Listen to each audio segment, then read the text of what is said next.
देखिएगा आज की जो हमारी क्लास रहेगी BPCS 187, ठीक है, थर्ड ईयर की रहेगी, मानव संसाधन का प्रबंधन, ठीक है। और एक बात बता दूं, इस सब्जेक्ट का आपका जो एग्जाम होगा 50 नंबर का एग्जाम होगा और मात्र 2 घंटे का ये आपका एग्जाम रहेगा। अगर मैं इस बुक की बात करूं, इस वीडियो में हम लोग खास तौर से मैं आपको पूरी बुक ही पढ़ाऊंगा।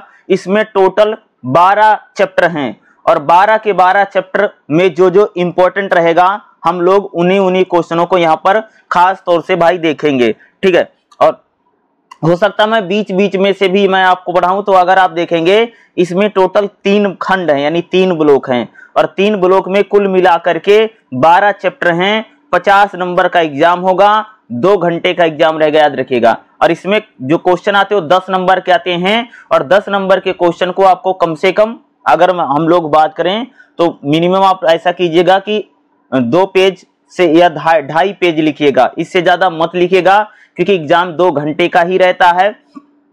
तो बहुत ज्यादा लिखना नहीं, इस चीज को ध्यान में आप लोग जरूर रखिएगा भाई। 3 घंटे का पेपर नहीं, 2 घंटे बड़ा जल्दी निकल जाता है, कई बार हम लोगों को पता भी नहीं चलता है, ठीक है। तो देखिएगा हमारा पहला चैप्टर, देखिएगा चैप्टर नंबर फर्स्ट हमारा क्या रहेगा, इकाई नंबर 1, चैप्टर नंबर फर्स्ट क्या रहेगा, मानव संसाधन का प्रबंधन, ठीक है, जिसमें खास तौर से हम लोग बात करेंगे मानव संसाधन का प्रबंधन, स्वरूप, विस्तार और उद्देश्य। यानी मानव संसाधन का प्रबंधन से रिलेटेड एग्जाम में एक क्वेश्चन तो आपको मिलेगा ही मिलेगा देखने के लिए।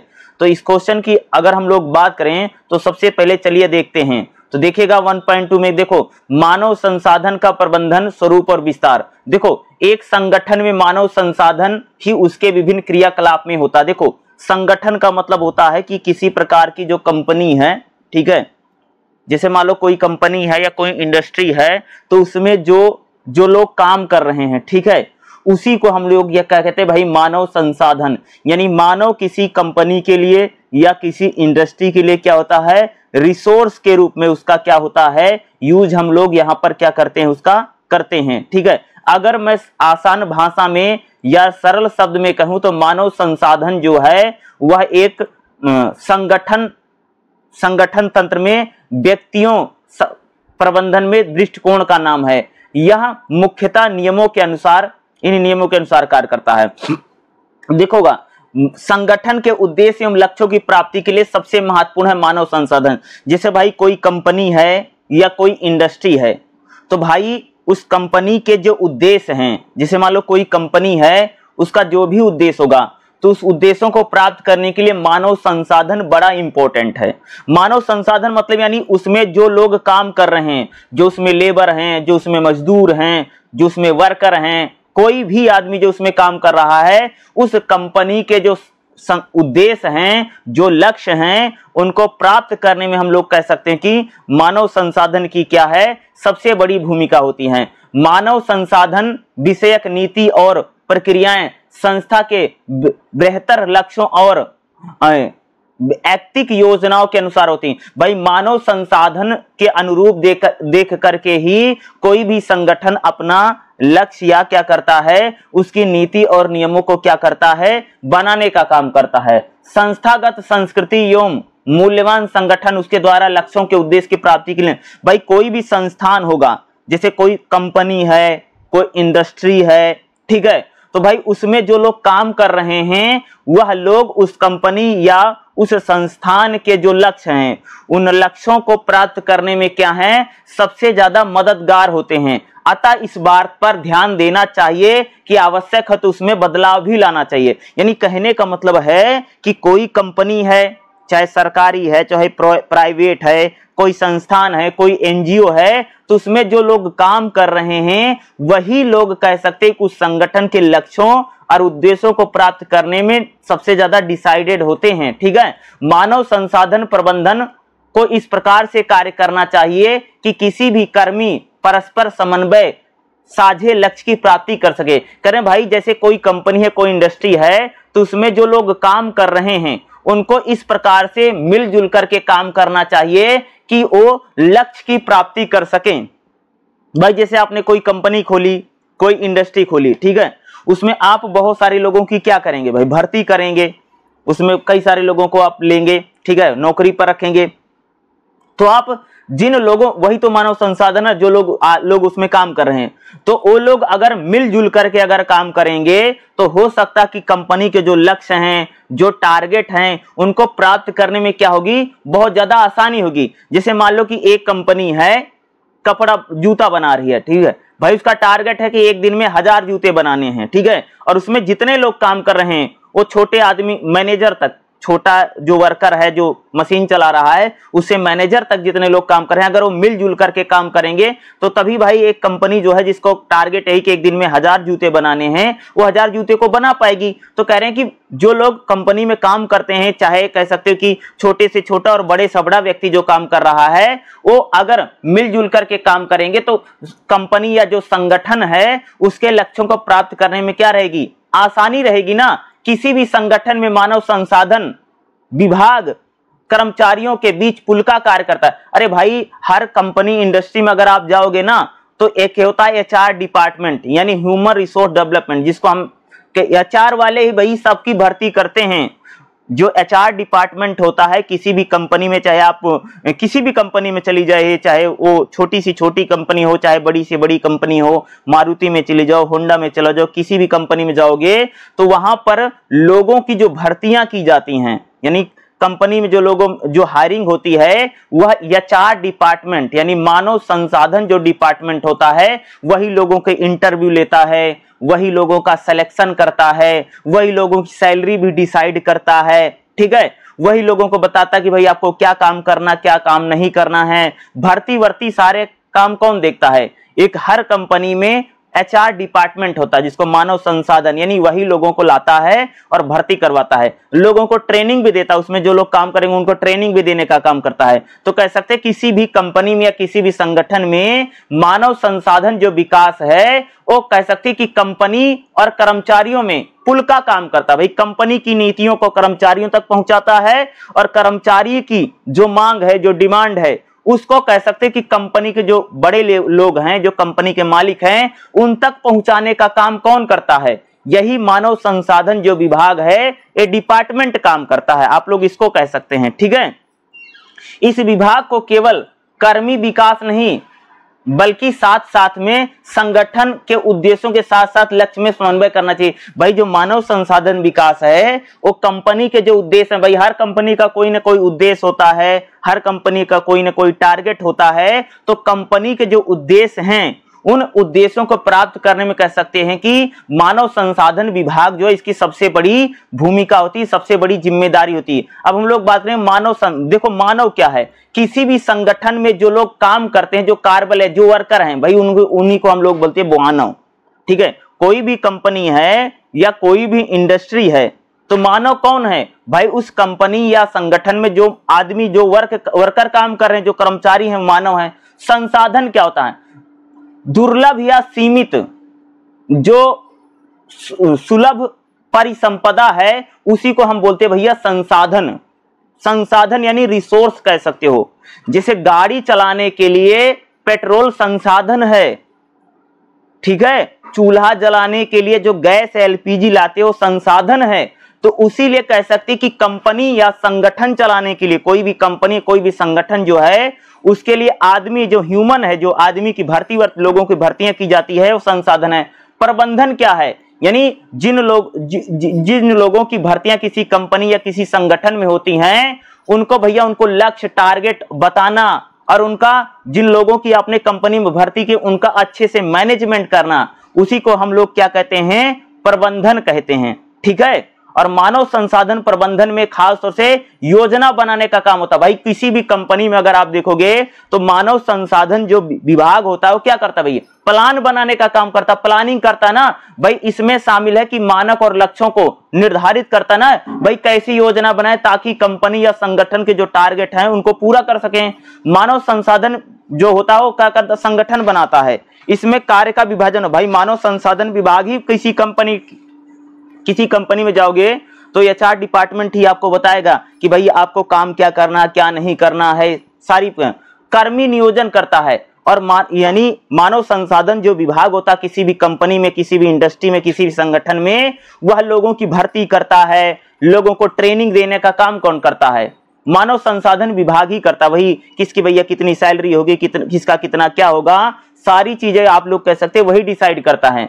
मानव संसाधन जो विभाग है वो नेतृत्व भी करता है, यानी कर्मियों को एक प्रकार से सुनिश्चित करता है, उनको एक समय समय पर कह सकते कि उनको भाई मोटिवेट भी करता है, उनमें उत्साहवर्धन भी करता है और उनका नियंत्रण भी करता है। खासतौर से जो एचआर डिपार्टमेंट होता है, हम लोग इसको कह सकते हैं, यही सारा देखता है। यानी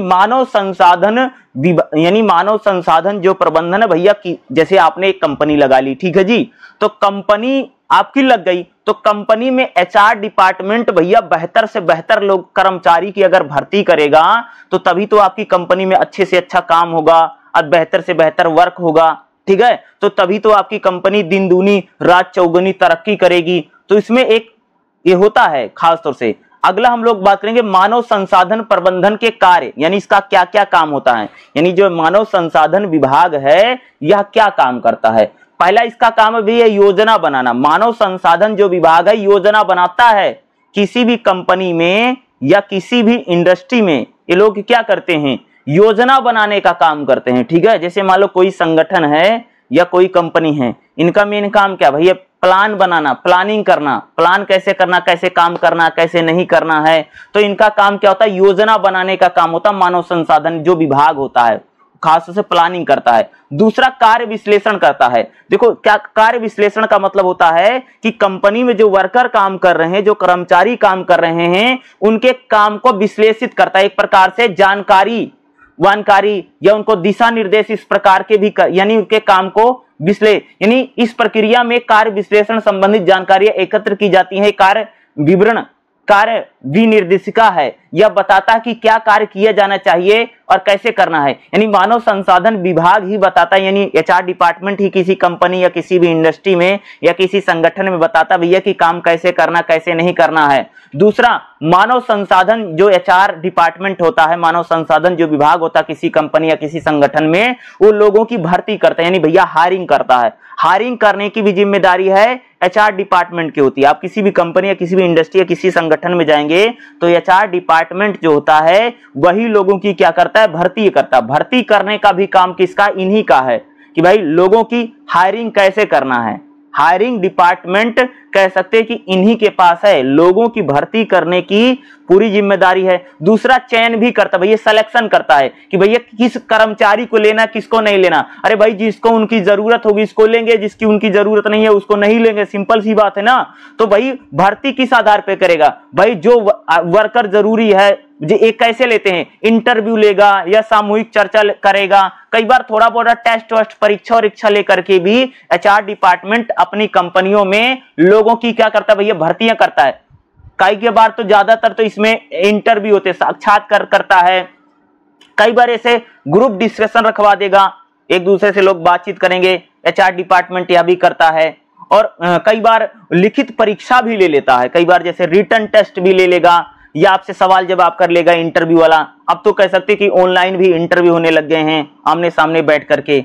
दूसरा क्या करता है एचआर डिपार्टमेंट, प्रेरणा और अनुपस्थापन, यानी संगठन में कर्मियों को संगठित और उनके जीवन में नीतियों के विषय में जानकारी देना। मानव संसाधन प्रबंधन का महत्वपूर्ण काम है कि वह नए कर्मियों को संस्थान की गतिविधि के बारे में बताता है। भैया मानव संसाधन यानी एचआर डिपार्टमेंट क्या करता है कि भैया कंपनी में जो नए नए वर्कर आते हैं, जिन नए नए लोगों की भर्तियां की गई हैं, उन लोगों को कह सकती हो कि ये क्या करता है, उनको एक प्रकार से संस्थान के बारे में, कंपनी के बारे में और काम वाम कैसे करना, उन सब चीज के बारे में लोगों को बताता है। और दूसरा अगला मानव संसाधन जो यानी एचआर डिपार्टमेंट जो होता है किसी कंपनी में किसी इंडस्ट्री में, वो भैया ट्रेनिंग भी देता है। जो वर्कर जैसे नए लोगों की भर्ती करेगा तो उसको ट्रेनिंग भी देने का काम करता है कि आपको कैसे काम करना है, कैसे आपको काम नहीं करना है।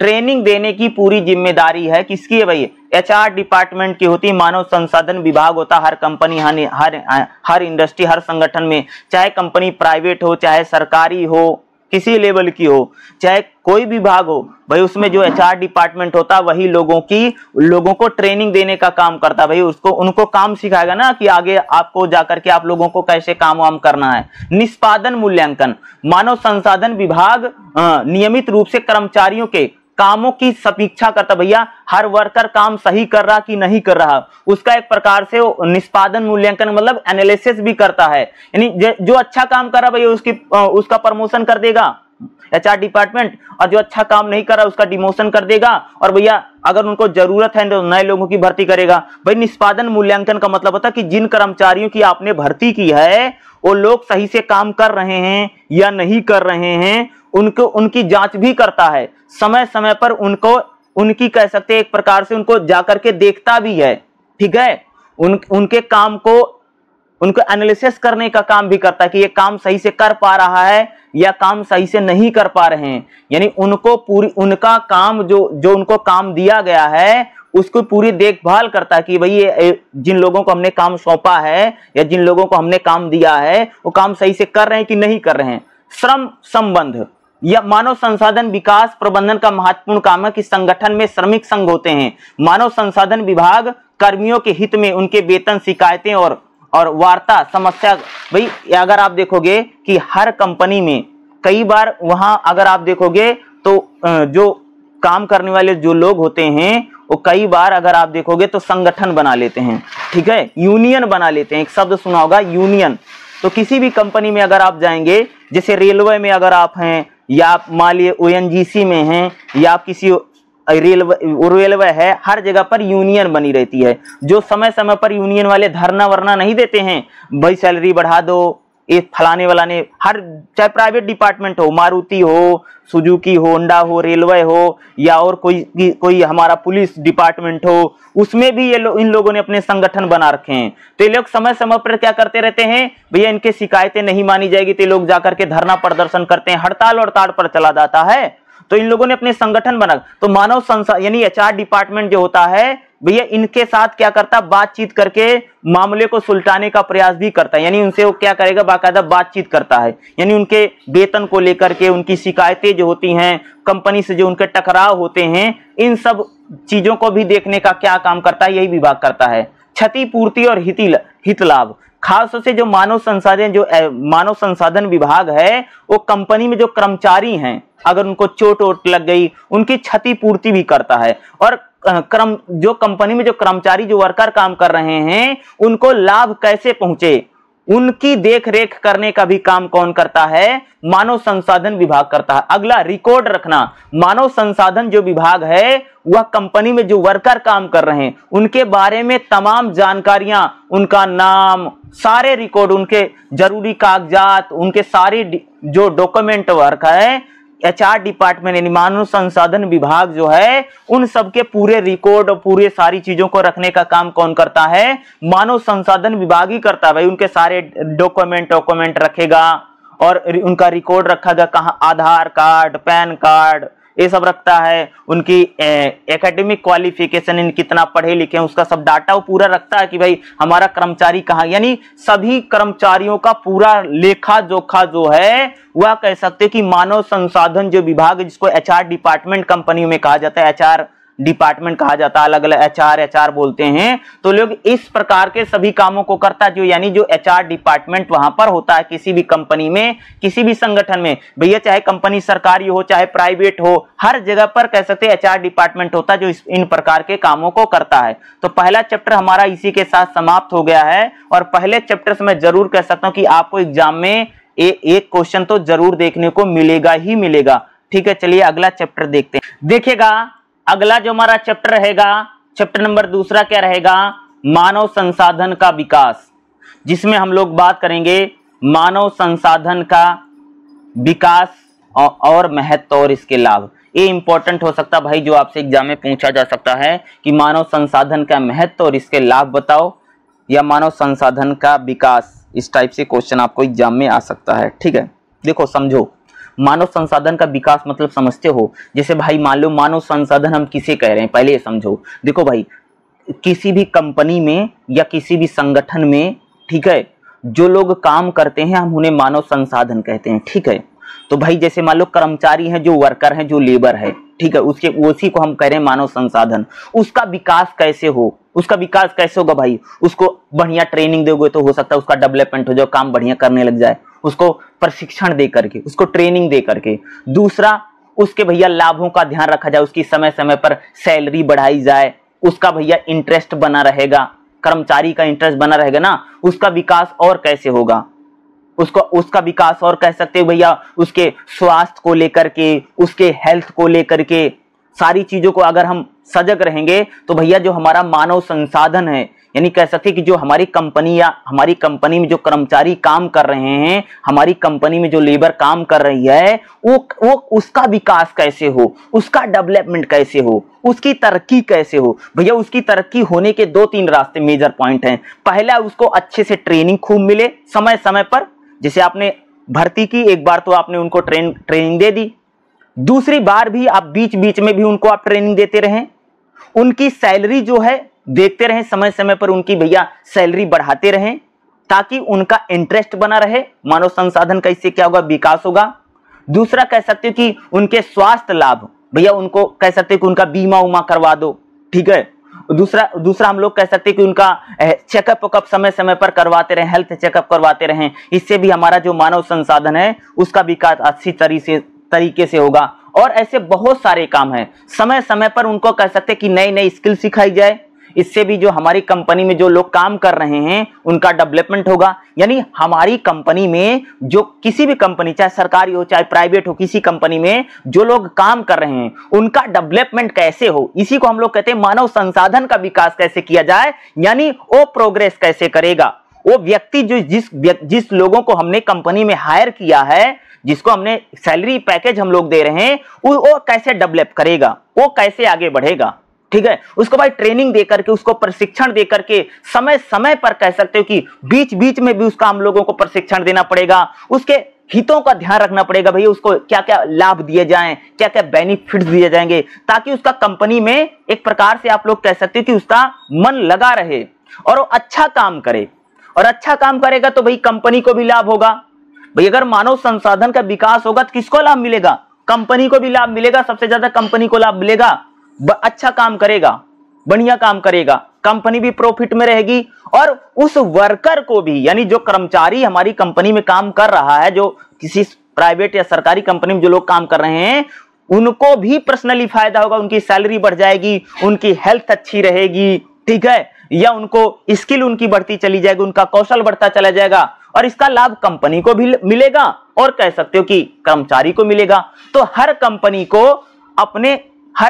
को जो कर्मचारी काम कर रहे हैं, कंपनी के जो लक्ष्य हैं, कंपनी के जो उद्देश्य हैं, उन उद्देश्यों को ध्यान में रखते हुए मानव संसाधन का विकास समय समय पर करना जरूरी है, ताकि उसका लाभ संगठन के कर्मचारियों को तो मिले, लेकिन साथ साथ कह सकते हो कि कंपनी को भी उसका बेनिफिट हो, उसका भी भैया लाभ हो। इसी को बोलते हैं मानव संसाधन का विकास। अब देखो, मानव संसाधन का विकास का महत्व, भैया अगर मानव संसाधन का विकास होगा तो इससे क्या होगा? मानव संसाधन के विकास से कर्मी अधिक से अधिक योग्य बन जाएगा। भैया जैसे मान लो कि हमारी कंपनी में कोई वर्कर काम करता है, अगर उसका डेवलपमेंट होगा तो अच्छे तरीके से काम करने लगेगा। जैसे मान लो कि एक कर्मचारी मान लो साबुन बनाता है, साबुन बनाने में 2 मिनट लगाता है, लेकिन जैसे वो और योग्य हो जाएगा, हो सकता है शायद 1 मिनट में बना देगा। जैसे मान लो कि एक कंपनी में एक कार बन रही है, कार बनने में मान लो कि भैया 30 मिनट लग रहा है, लेकिन अगर कर्मचारी अधिक योग्य हो जाएंगे तो क्या हो जाएगा?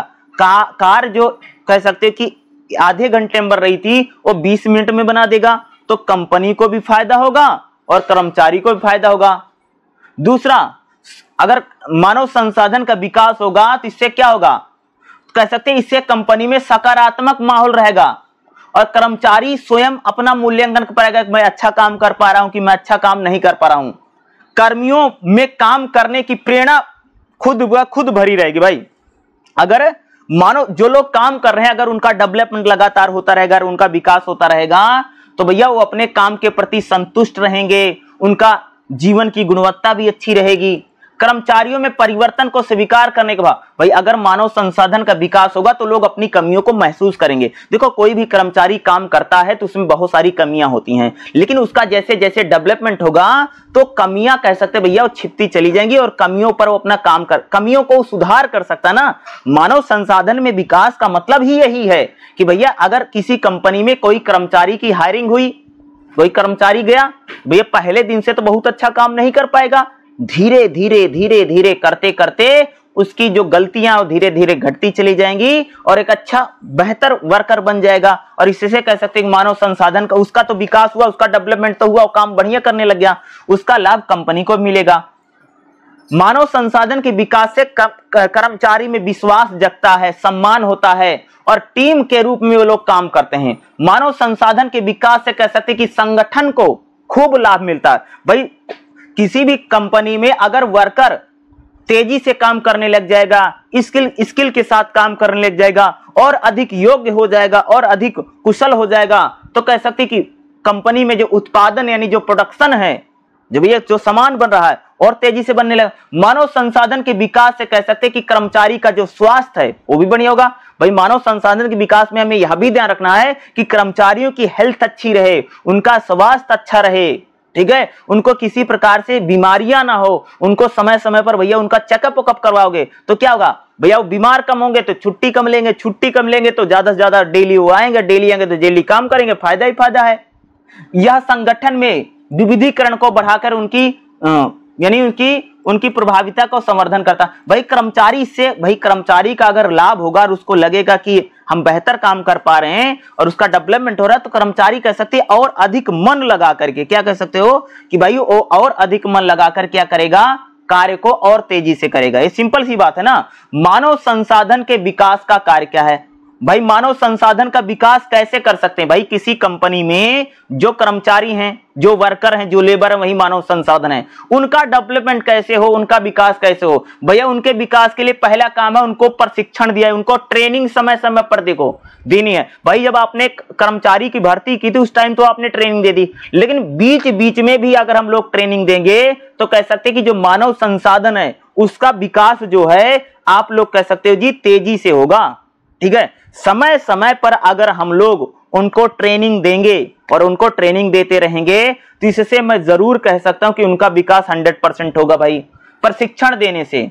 दूसरा है संगठन के विकास से। मानव संसाधन का विकास क्या है कि कर्मचारी अगर टीम के रूप में काम करेंगे और संगठन जो है बेहतर रहेगा, संगठन में बेहतर भूमिका निभाए, इससे भी मानव संसाधन का विकास होगा।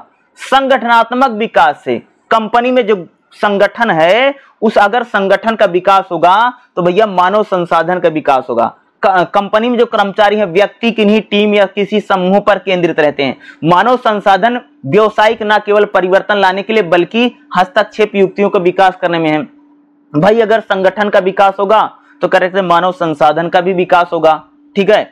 जीवन वृत्ति विकास, भाई मानव संसाधन के विकास में क्या जीवन वृत्ति विकास, यानी उनको एक प्रकार से कह सकते हैं अगर उनकी लाइफ बढ़ेगी, अगर उनका हेल्थ अच्छी रहेगी, उनका स्वास्थ्य अच्छा रहेगा तो क्या होगा, ये मानव संसाधन का विकास है ना। इसलिए कहा जाता है कि हमारी कंपनी में जो वर्कर काम कर रहे हैं उनका समय समय पर आपको क्या कराना भाई, चेकअप करवाते रहना चाहिए, ठीक है। उनकी हेल्थ अच्छी है, उनकी हेल्थ अच्छी नहीं है तो समय समय पर उनका क्या करना चाहिए, हमें चेकअप करवाते रहना बहुत जरूरी है। व्यक्तिगत प्रबंधन, मानव प्रबंधन के स्तर पर निर्णय उठाए गए वह कदम जो संगठन में वातावरण और परिवेश को तालमेल में बेहतर करते हैं। तो भाई मानव संसाधन में कह सकते हो कि जो मिशन है, जो लक्ष्य है, जो टारगेट हैं, उनके आधार पर अगर मानव संसाधन का विकास होगा तो इससे संगठन को खूब लाभ मिलेगा। यानी मानव संसाधन के विकास में कह सकते हैं कंपनी के जो लक्ष्य हैं, कंपनी के जो टारगेट हैं और कंपनी के जो उद्देश्य हैं उनको ध्यान में रखते हमें क्या करना चाहिए, मानव संसाधन का विकास हमें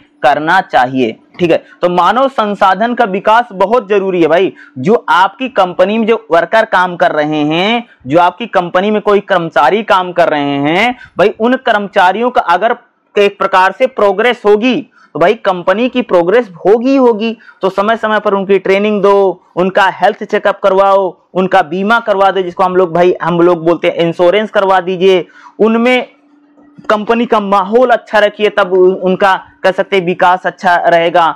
कंपनी में समय समय पर आप छोटे मोटे खेलों का आयोजन करवा सकते हैं, आप कंपटीशन करवा सकते हैं। अगर कोई कर्मचारी अच्छा काम करता है तो उसे अगर हम उसके पुरस्कृत करेंगे तो इससे भी भैया क्या होगा, मानव संसाधन का विकास होगा ना।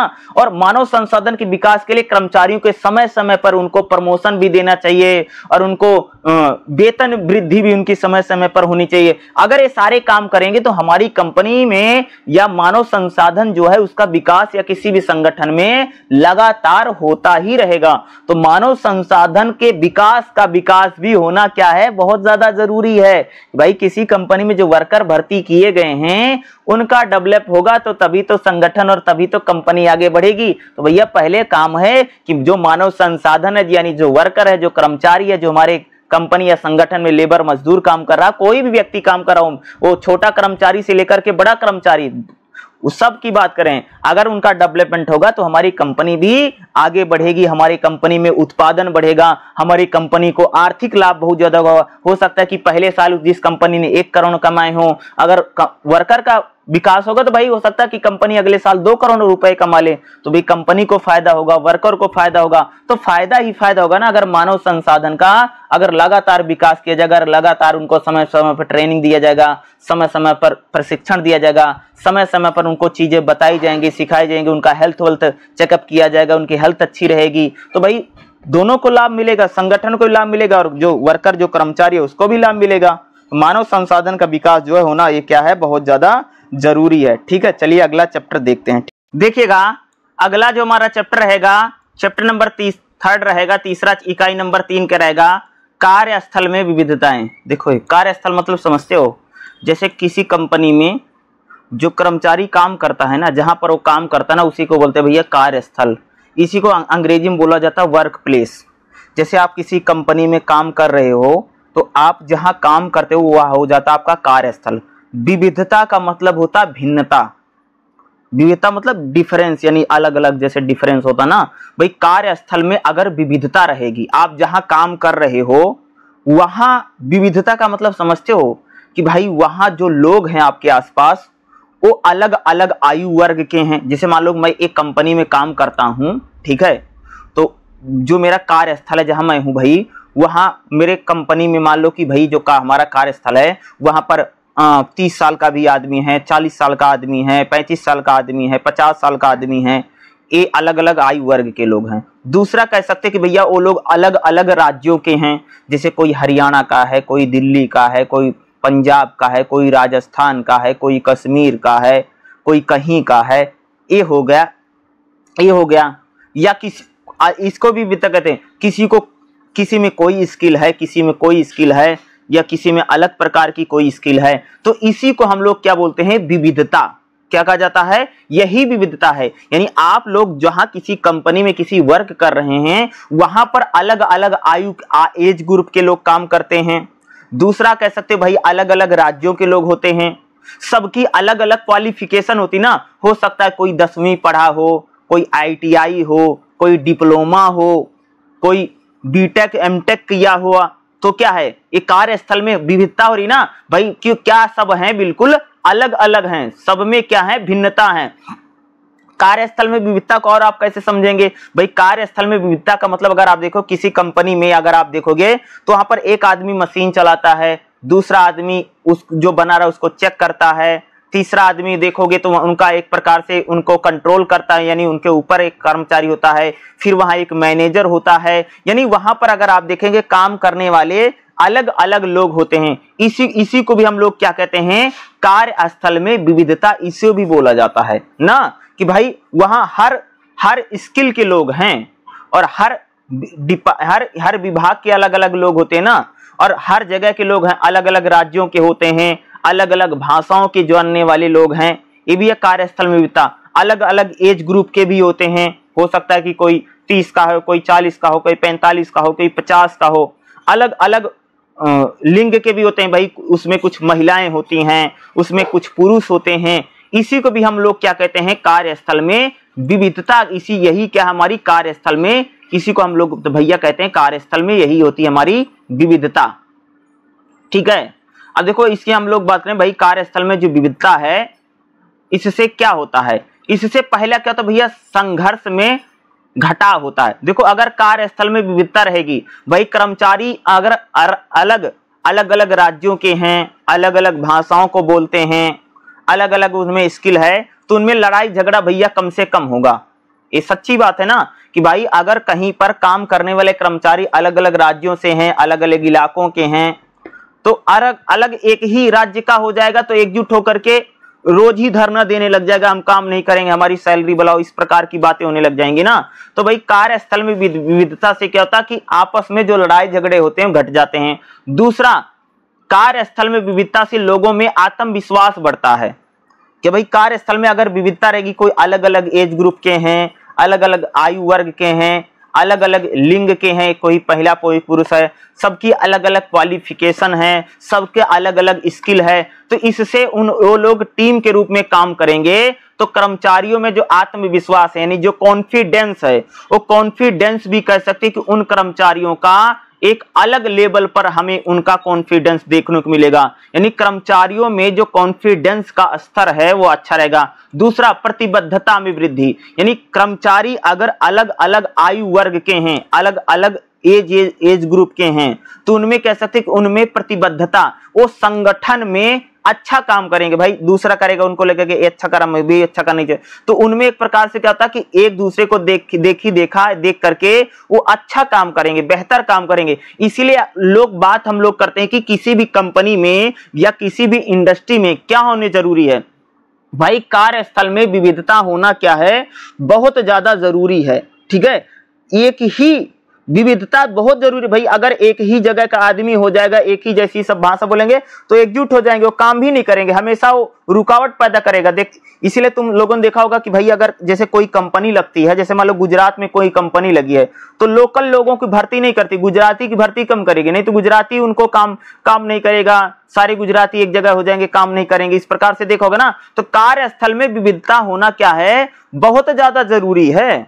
अगर आप समझ रहे हो, जैसे भाई हरियाणा आप किसी कहीं चले जाओगे, जैसे हरियाणा में अगर कोई इंडस्ट्री लगी है तो उस कंपनी में हरियाणा के लोग बहुत काम करेंगे, कम काम करते, बहुत कम आदमी होगा, बल्कि यूपी बिहार दूसरे राज्यों का लड़के लोग उसमें ज्यादा काम करते हैं, क्योंकि उस राज्य के लोग इसलिए कम लेते हैं क्योंकि वो कई बार गुंडाई करते हैं, कई बार वो काम नहीं करते हैं, और ज्यादा एक अगर लोकल यानी आसपास के लोगों को अगर कंपनी किसी जगह लगी है, आसपास के लोगों की अगर आपने ज्यादा भर्ती कर ली है तो वो लोग कई बार काम भी नहीं करते हैं, बार बार धरना देंगे, हमारी मांगो मानो ए मांग, उनके बहुत ज्यादा एक प्रकार से मांग बहुत करते हैं, रोज धरना करेंगे, रोज हड़ताल करेंगे, इससे रोज उनका काम रुकेगा। तो कार्यस्थल में विविधता से बहुत फायदा भी होता है, ये एक फायदा मैंने इस लेवल का बताया। दूसरा फायदा कह सकते भाई अगर कार्यस्थल में विविधता रहेगी तो भाई हर स्किल के जानकार लोग आएंगे, किसी को कुछ आता, किसी को कुछ आता, किसी को कुछ आता है, तो इस प्रकार से वो जो संगठन है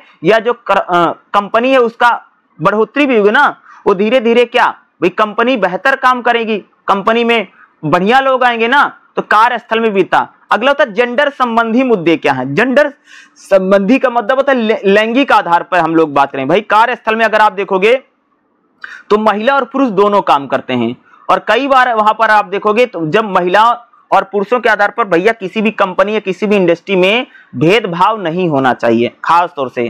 ठीक है, सेक्स और जेंडर की यहां पर देखो भाई, सेक्स का मतलब आप लोग समझते हो, सेक्स का मतलब होता है लड़का लड़की के आधार पर, लिंग के आधार पर जब अलग होते हैं उसको बोलते हैं सेक्स।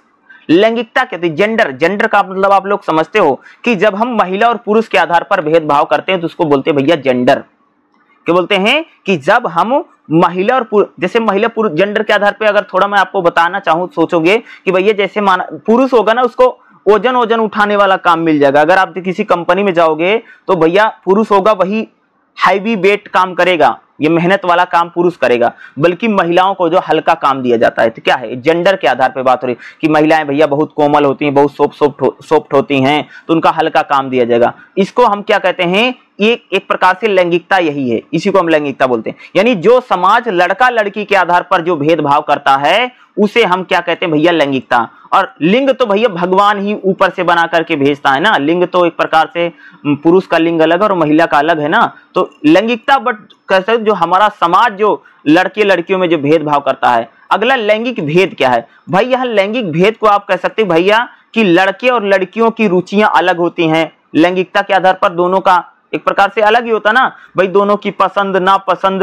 अगर आप देखेंगे तो बिल्कुल अलग अलग होती है। तो यहाँ पर खास तौर से लैंगिकता को हम लोग जो यहाँ पढ़ रहे हैं उसका पढ़ने का सिर्फ एक ही मतलब यहाँ पर हो रहा है कि कंपनी या इंडस्ट्री में जो लड़के और लड़कियां काम कर रहे हैं उनमें किसी प्रकार का भेदभाव ना हो, उनको सैलरी वेतन भत्ते जो मिल रहे हैं वो दोनों को एक जैसे ही देना चाहिए, उनमें किसी प्रकार का भेदभाव नहीं होना चाहिए। अगर महिलाएं किसी कंपनी इंडस्ट्री में काम कर रही हैं तो वहां पर ऐसा माहौल बनाना चाहिए कि महिलाएं भी सही तरीके से काम कर सकें, उनको भी किसी प्रकार से काम करने में वहां पर किसी प्रकार की समस्या नहीं हो, ठीक है ये, और उनके साथ किसी प्रकार का भैया यौन उत्पीड़न ना हो कि भाई उनको कोई छेड़खानी करे या उनको कोई टीका टिप्पणी करे या उनको छूने का प्रयास करे या उनको कोई ब्लैकमेलिंग करने का प्रयास करे। यौन उत्पीड़न जो है कह सकते हैं भाई इंडस्ट्री में बहुत आता है, और कंपनियां भी इस प्रकार की लेवल का एक प्रकार के कमेटी बनाए रहती हैं भैया, अगर महिलाओं को लेकर के अगर कोई मुद्दा आएगा तो कंपनी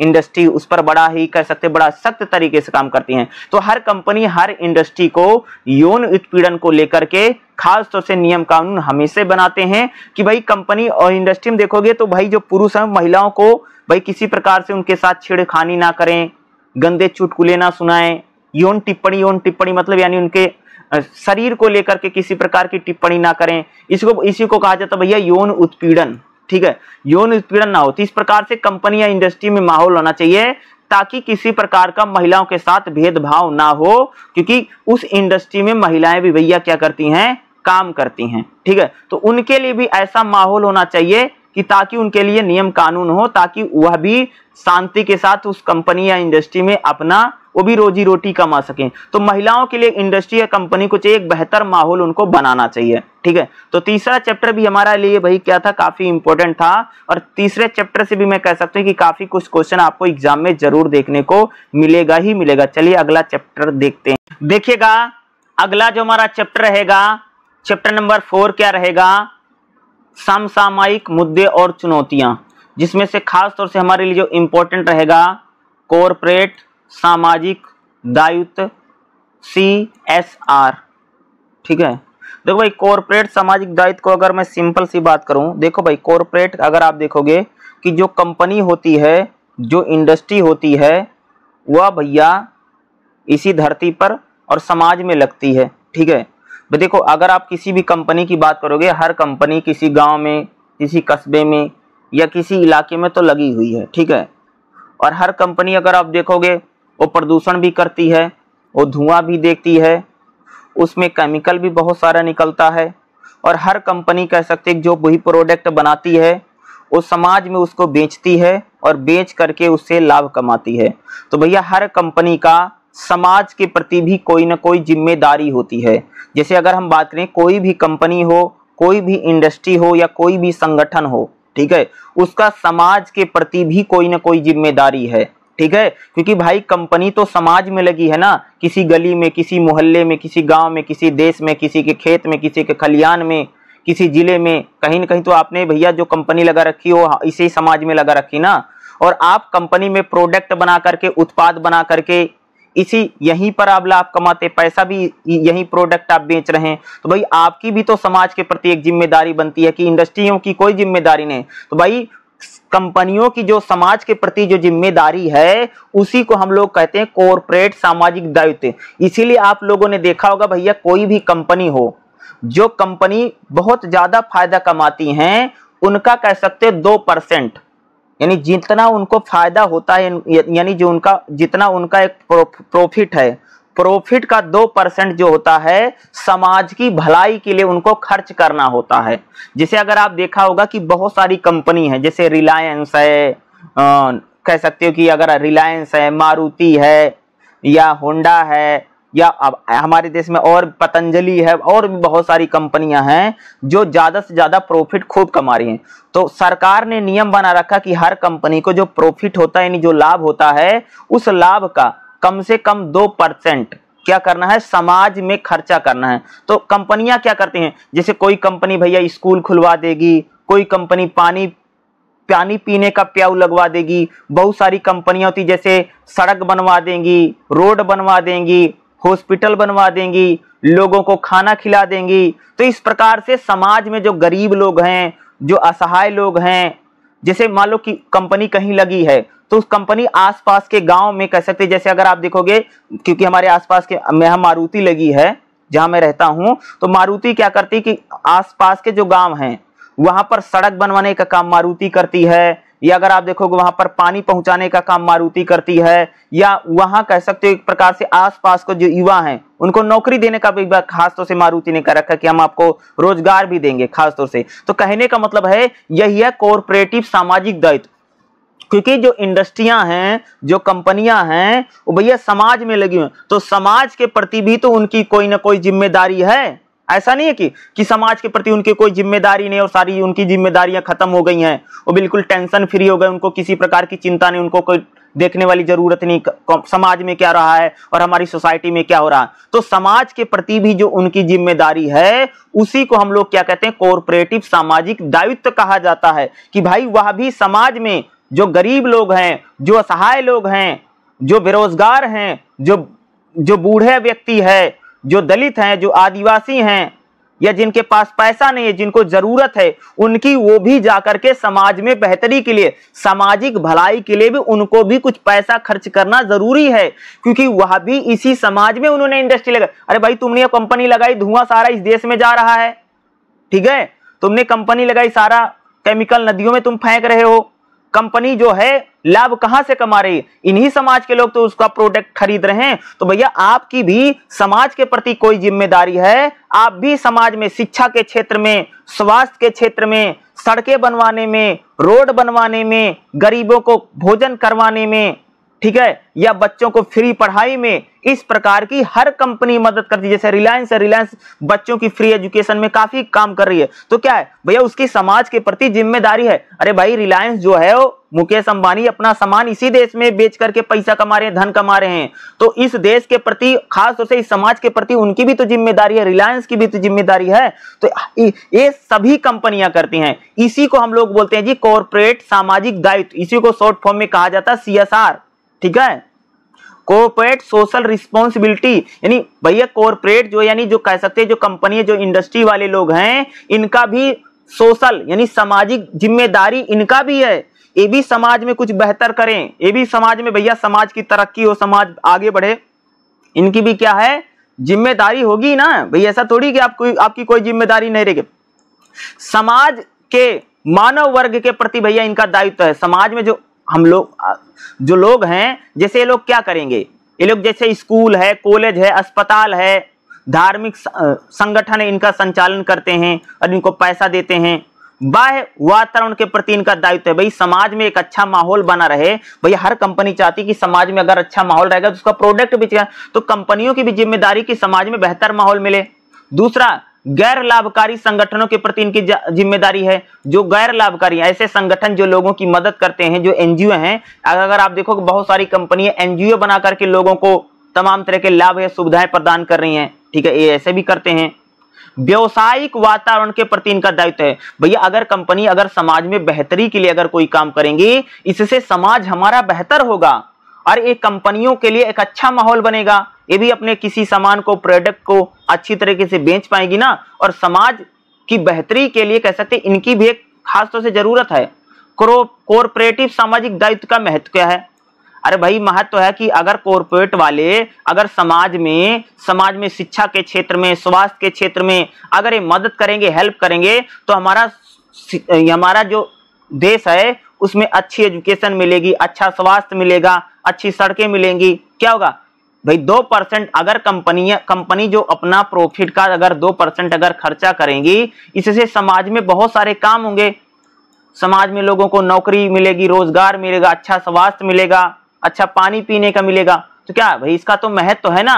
तो कॉर्पोरेटिव जो सामाजिक दायित्व इसका बहुत सारा लाभ है, ठीक है, और इससे समाज में एक अच्छा माहौल मिलेगा। समाज में जो लोग हैं जो पढ़ नहीं पा रहे हैं उनको शिक्षा मिल जाएगी। अगर कंपनियां इंडस्ट्री अगर लोगों का 2% पैसा खर्च करेंगी, शिक्षा मिल जाएगी, लोगों को स्वास्थ्य सुविधाएं मिल सकती। भाई किसी कंपनी ने हॉस्पिटल बना दिया, मान लो हॉस्पिटल बना दिए तो बहुत सारे लोगों का उसमें इलाज होगा, तो इससे भी समाज की क्या होगी, भलाई होगी ना। तो यही है भाई कोऑपरेटिव सामाजिक दायित्व, तो हम लोग क्या कहते हैं, इसी को कहते हैं कि भाई कंपनियां जो इंडस्ट्रियां लगी हैं उनका भी हमारे समाज के प्रति और हमारी सोसाइटी के प्रति बहुत जिम्मेदारी है। ऐसा थोड़ी कि आपकी कोई जिम्मेदारी नहीं, आप समाज में आप धुआं कर रहे हो, प्रदूषण कर रहे हो, आप इंडस्ट्री लगाए हुए हो, केमिकल आप इतना फेंक रहे हो और इसी समाज से आप लाभ भी कमा रहे हैं, अपने समाज और प्रोडक्ट को भी आप बेच रहे हैं ना। तो भाई समाज के प्रति आपकी जिम्मेदारी कि भाई आप भी देश में गरीबी को दूर करने के लिए, सड़कें बनवाने में, स्वास्थ्य सुविधाओं में, शिक्षा सुविधाओं में ये लोग भी थोड़ी बहुत मदद करें, ठीक है। तब हमारा समाज कह सकते एक बेहतर समाज और एक बेहतर सोसाइटी बनेगी। और भाई अगर एक बेहतर समाज और बेहतर सोसाइटी बनेगी तो कह सकते उसको उसका भी लाभ इन्हीं कंपनी के लोगों को मिलेगा। भाई लोग अगर बेहतर रहेंगे, अच्छे रहेंगे, पढ़े लिखे रहेंगे, तभी तो चीजों को जानेंगे, तभी तो खरीदेगा, नहीं तो तुम्हारा सामान कौन खरीदेगा, कौन, ठीक है। तो समाज के प्रति इन कंपनियों की भी जो जिम्मेदारी है उसी को हम लोग बोलते हैं CSR यानी सोशल, यानी कॉर्पोरेट सोशल रिस्पॉन्सिबिलिटी, ठीक है, इसी को बोलते हैं, ठीक है। तो ये बहुत इंपॉर्टेंट क्वेश्चन है। और एक बात बता दूं, मैंने जो आपको शॉर्ट में समझा रहा हूं, अगर आप लोग समझ जाएंगे तो आपको लिखने में आसानी रहेगी। और एक बात बता दूं, एग्जाम में सिर्फ 10 नंबर का क्वेश्चन आता है और 2 घंटे का पेपर रहेगा, ठीक है। खास तौर से इस बात को ध्यान रखिएगा, आप लोगों को 2-2.5 पेज से ज्यादा मत लिखिएगा, ठीक है। मिनिमम 2 पेज तो सबको लिखना है, ठीक है, या 2.5, 3 से हाईएस्ट कोई नहीं लिखेगा, क्योंकि इस बात को याद रखिएगा, क्योंकि मात्र 2 घंटे का पेपर, 2 घंटे बड़ा जल्दी खत्म हो जाता है, ठीक है। तो ऐसा नहीं कि आप बहुत ज्यादा लिखे, ज्यादा नहीं लिखना, मिनिमम 2 हाईएस्ट 3 लिखना है। जिनकी राइटिंग स्लो है, यानी जो धीमा लिखते हैं वो 2 पन्ने लिखें, जो थोड़ा तेज लिखते हैं वो 3 लिखें। 2 पन्ने का मतलब समझते हो, जैसे एक पेज होता है उसका आगे पीछे, आगे एक पीछे 2, इस हिसाब से मैं 2 की बात कर रहा हूँ। इस हिसाब से भी अगर आप 5 लिखेंगे, 5 है तो एक प्रकार से लगभग कितने 20 कितने होगा भाई, 5 क्वेश्चन करने होते हैं ना, तो यानी एक प्रकार से ठीक ठाक है, इतना करके आइए। यानी 2.5 पेज आप लिख लिए ज्यादा ज्यादा, मैं कह रहा हूँ कितना 2.5 पेज तो जरूर लिखिए, ज्यादा मत लिखिए, क्योंकि 2 घंटे बड़ा जल्दी निकल जाता है, पता भी नहीं चलता 2 घंटे की कुछ टाइमिंग वाइमिंग होती नहीं। 3 घंटे ही, अगर 3 घंटे में तो भाई 5-5 पेज लिखते हैं, तो 2 घंटे मिनिमम 2-2.5 पेज ही लिखिएगा, 3 पेज से कोई ज्यादा मत लिखिएगा, क्योंकि इसका एग्जाम मात्र 2 घंटे का रहेगा। हो सकता होल टिकट में जरूर आपको ये समय जो दिया होगा वो 3 घंटे का होगा, ये शायद पेपर होल टिकट में 2 बजे से 5 बजे तक है। भाई ये 2 बजे से 5 बजे तक नहीं, एग्जाम आपका सिर्फ 2 बजे से 4 बजे तक चलेगा और एग्जाम मात्र आपका 2 घंटे का होगा, ठीक है। चलिए अगला चैप्टर मैं आप सबको बताता हूं। देखिएगा अगला जो हमारा चैप्टर रहेगा, चैप्टर नंबर 5 रहेगा, क्या रहेगा, कार्य विश्लेषण, जिसमें हम लोग बात करेंगे कि कार्य विश्लेषण क्या है और कार्य विश्लेषण जानकारी एकत्र करने के लिए कौन कौन सी विधियां हैं। कार्य विश्लेषण का मतलब समझते हो भाई, जैसे कोई कंपनी है, जैसे कोई इंडस्ट्री है, ठीक है, वहां पर जो काम हो रहा है उसका हम विश्लेषण कैसे कर सकते हैं। भाई कंपनी में जो कर्मचारी है, संगठन में जो लोग काम कर रहे हैं, उनके काम का हम लोग विश्लेषण कैसे करें। भाई उनके काम को देखना पड़ेगा ना, काम सही कर रहे हैं या नहीं कर रहे हैं। अगर वो लोग काम सही नहीं कर पा रहे हैं तो उनको ट्रेनिंग की ज़रूरत है। अगर कोई काम अच्छा कर रहा है तो भाई उसको प्रमोशन की ज़रूरत है। ये सारी चीज़ें कार्य विश्लेषण करके ही हम लोगों को पता चलेगा ना कि भाई हमारी कंपनी में जो लोग हैं या जो हमारी कंपनी में जो वर्कर हैं वो काम कैसे कर रहे हैं या वो काम किस प्रकार से कर रहे हैं, ये जानना क्या है, इसी को हम लोग क्या कहते हैं, कार्य विश्लेषण कहते हैं, ठीक है। देखोगा सबसे पहले थोड़ा सा हम लोग कार्य विश्लेषण को देखते हैं। हम जानते कि कर्मचारी किसी भी संगठन के महत्वपूर्ण स्तंभ होते हैं। भाई किसी भी कंपनी हो, कोई भी संगठन हो, उसमें कर्मचारी सबसे इंपॉर्टेंट है। वास्तव में संगठन के लाभ और हानि इसी बात पर निर्भर करती है कि उसके कर्मचारी अपने दायित्व को कितनी अच्छी तरह से निभा रहे हैं। भाई कोई भी कंपनी हो, कोई भी इंडस्ट्री हो, तो उस कंपनी में जो कर्मचारी है वो अपने काम को कितना अच्छे तरीके से कर रहा है। भाई कंपनी का लाभ और हानि इसी बात पर डिसाइड होगा कि कंपनी में जो लोग काम कर रहे हैं वो अपनी जिम्मेदारी कितने अच्छे से निभा रहे हैं। इसलिए उपयुक्त स्थान एवं कार्य के लिए उपयुक्त व्यक्ति का चयन, उसकी क्षमता का निर्माण, उसे वेतन और लाभ प्रदान करना बहुत महत्वपूर्ण है। भाई कर्मचारी कंपनी के लिए बहुत महत्वपूर्ण है, ठीक है। अब कह सकते हैं कि किसी भी कंपनी में जो कर्मचारी हैं उनका सही चयन हो, उनके सही से क्षमता का उनका हम लोग जान सकें। कर्मचारियों का वेतन समय समय पर बढ़ाया जाए। कर्मचारी को लाभ देना बहुत महत्वपूर्ण है। यदि आपसे कोई पूछे कि एक चिकित्सीय परामर्शदाता कैसे बनते हैं, तो किसी आधार स्तरीय कर्मचारी की क्षमता का निर्माण कैसे होगा, हम उसकी बात करेंगे। भाई कहने का मतलब क्या है, किसी भी कंपनी में कहीं पर भी जो कर्मचारी है, जो वर्कर है, जो लेबर है, वो बहुत इंपॉर्टेंट है। और लेबर सही चुना हो, सही लेबर हो, उसके काम का हमें एनालिसिस करना बहुत ज्यादा जरूरी है। उसके काम को विश्लेषण करना बहुत ज्यादा जरूरी है। वो सही से काम कर पा रहा है या सही से काम नहीं कर पा रहा है। अगर हमारा कर्मचारी अच्छा काम कर रहा है तो भाई उसकी सैलरी बढ़ानी चाहिए, उसका वेतन बढ़ाना चाहिए। अगर हमारा कर्मचारी कह सकते हो कि अच्छा काम नहीं कर पा रहा है, तो उसे हमें और भी ट्रेनिंग देने की जरूरत है, उसे हमें और स्किल सिखाने की जरूरत है। अगर मान ये सब हम किसके जरिए कर पाएंगे जी, कार्य विश्लेषण करना पड़ेगा ना, तभी तो हम लोग कर पाएंगे। आप समझ रहे हैं? कह सकते हैं कि किसी संगठन में कार्य करने के लिए आवश्यक कौशल, कर्तव्य और ज्ञान को निर्धारित करने की सुव्यवस्थित प्रक्रिया ही कार्य विश्लेषण है। भाई किसी भी कंपनी में भाई कितने कौशल की जरूरत है, कितने काम की जरूरत है और कितने कर्तव्य की जरूरत है, इसी को हम लोग भैया कार्य विश्लेषण करते ना।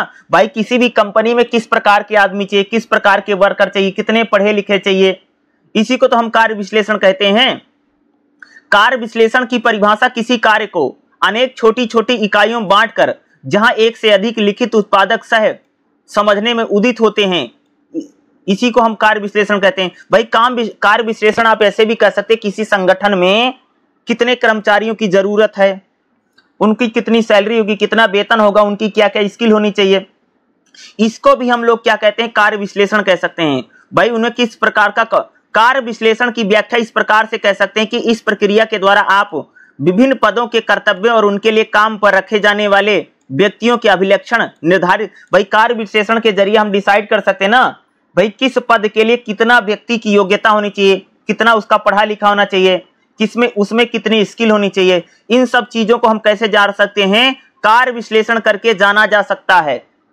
ठीक है भाई, कोई भी इंडस्ट्री हो, कोई भी कंपनी हो, वहां पर कितने पढ़े लिखे लोग चाहिए, कितने योग्य चाहिए, वो लोग अच्छा काम कर रहे हैं कि नहीं कर रहे हैं, उनको प्रमोशन देना कि नहीं देना है, उनको और आगे सिखाना कि नहीं सिखाना है, उनकी सैलरी वेतन बढ़ाना कि नहीं बढ़ाना है। इन सब के लिए हम लोग क्या करते हैं, कार्य विश्लेषण करते हैं। यानी कर्मचारी जो काम कर रहा है उसको हम नापते हैं, उसका हम अनुमान लगाते हैं कि यह सही काम कर रहा है, सही काम नहीं कर पा रहा। इसी को हम लोग क्या कहते हैं, कार्य विश्लेषण कहते हैं। ठीक है, खासतौर से एक कार्य विश्लेषण इसी को कहा जाता है। भाई किसी भी कंपनी में कर्मचारी का जो हम उसके काम को देख रहे हैं, उसका जो एक प्रकार से एनालिसिस यानी उसका जो हम सर्वेक्षण करते हैं। ठीक है, ये तो हमारा होगा भाई कार्य विश्लेषण। और कार्य विश्लेषण का उपयोग हम कैसे कर सकते हैं, देखो भाई अगर कंपनी में अगर हम लोग कार्य विश्लेषण करेंगे ना, तो हम इससे क्या कर सकते हैं, कर्मचारी का चयन करने में हमें बहुत आसानी होगी। जैसे भाई किसी काम के लिए कितने कर्मचारी चाहिए, किस प्रकार का वर्कर चाहिए, इसके लिए कर्मचारी का चयन करना पाने में बहुत आसानी होगी ना। भाई किसी भी काम को करने के लिए कितना व्यक्ति की योग्यता होनी चाहिए, कितना पढ़ा लिखा होना चाहिए, उसमें कौन कौन से गुण होने चाहिए, कार्य विश्लेषण के जरिए हम अच्छा कर्मचारी का सिलेक्शन कर पाएंगे। अगर आपको पता है ना कि भाई किस काम के लिए कैसा आदमी चाहिए, अगर कार्य का अगर आपने विश्लेषण कर लिया है तो कर्मचारी चयन में आपको आसानी रहेगी। दूसरा, प्रशिक्षण और विकास में आपको बहुत आसानी होगी। भाई जैसे आप कार्य विश्लेषण करें, जैसे आप गए, कोई कर्मचारी अगर अच्छा काम नहीं कर पा रहा है तो आपको पता चल जाएगा कि हमारा कर्मचारी में बहुत सारी समस्या है, कर्मचारी को ट्रेनिंग की जरूरत है। ठीक है, कर्मचारी को और अधिक प्रशिक्षण की जरूरत है। हमें कैसे पता चले, भाई आप कोई वर्कर काम कर रहा है, आप कंपनी में जाओ, वर्कर को देखो काम कर रहा है, अगर वो अच्छी तरीके से काम नहीं कर पा रहा है तो कह सकते हैं उसे और ट्रेनिंग की जरूरत है, और उसे कौशल की जरूरत है, और उसको बताने की जरूरत है। ये कार्य विश्लेषण से हमको पता चलेगा ना कि हमारे संगठन में जो वर्कर हैं, जो कर्मचारी हैं, वो सही से काम कर पा रहे हैं। दूसरा, कार्य विवरण भी कर सकते हैं। कार्य विश्लेषण से हम किसी भी काम का विवरणाइज कर सकते हैं। किसी काम में कर्मचारी का चयन कैसे करना, क्षमता निर्माण कैसे करना है, कर्मचारी का मूल्यांकन भी कर सकते हैं। भाई कार्य विश्लेषण करके हम कर्मचारी का मूल्यांकन का मतलब होता है कि हम देख सकते हैं कि हमारा कर्मचारी अच्छा काम कर रहा है, खराब काम कर रहा है, कैसे काम कर रहा है। ये कार्य विश्लेषण करके किया जा सकता है भाई। इसी के आधार पर तो कर्मचारी अगर अच्छा काम करेगा तो उसका प्रमोशन कर देंगे, ठीक है। कार्य विवरण, काम का वर्गीकरण भाई, कार्य विश्लेषण करके हम कार्यों का वर्गीकरण कर सकते हैं, काम को बांटा जा सकता है भाई। कर्मचारी का वेतन है, भत्ते हैं, ट्रांसफर है, पदोन्नति है, सारी चीजें कार्य विश्लेषण से ही पता चलेगी। अगर हम कर्मचारी के हर एक काम को अगर अच्छी तरीके से कार्य विश्लेषण कर लेंगे भाई, उसको प्रमोशन देना कि नहीं देना है, उसकी सैलरी बढ़ानी कि नहीं बढ़ानी है, ठीक है, उसका कहीं और ट्रांसफर तो नहीं करना है, या कर्मचारी इतना घटिया काम कर रहा है कि उसे हमें कंपनी से ही निकालने की नौबत आ गई है, तो ये सारी चीजें हम कम कर पाएंगे जब कर्मचारी का कार्य विश्लेषण किया। भाई किसी के काम का हम मूल्यांकन भी कर सकते हैं कार्य विश्लेषण के जरिए। हम कर्मचारी जो काम कर रहा है उसके कार्य का यानी उसके काम का मूल्यांकन भी हम लोग क्या कर सकते हैं, इसी प्रकार से किया जा सकता है कि जो वर्कर है, जो हमारा कर्मचारी है, उसके काम का मूल्यांकन में भी हमें इसमें क्या मिलेगी, मदद मिलेगी। निष्पादन मूल्यांकन, सभी कर्मचारी उन कामों को विहित कसौटी के अनुसार मूल्यांकन कर्मचारी के कर्तव्य और निष्पादन को जान पाएंगे।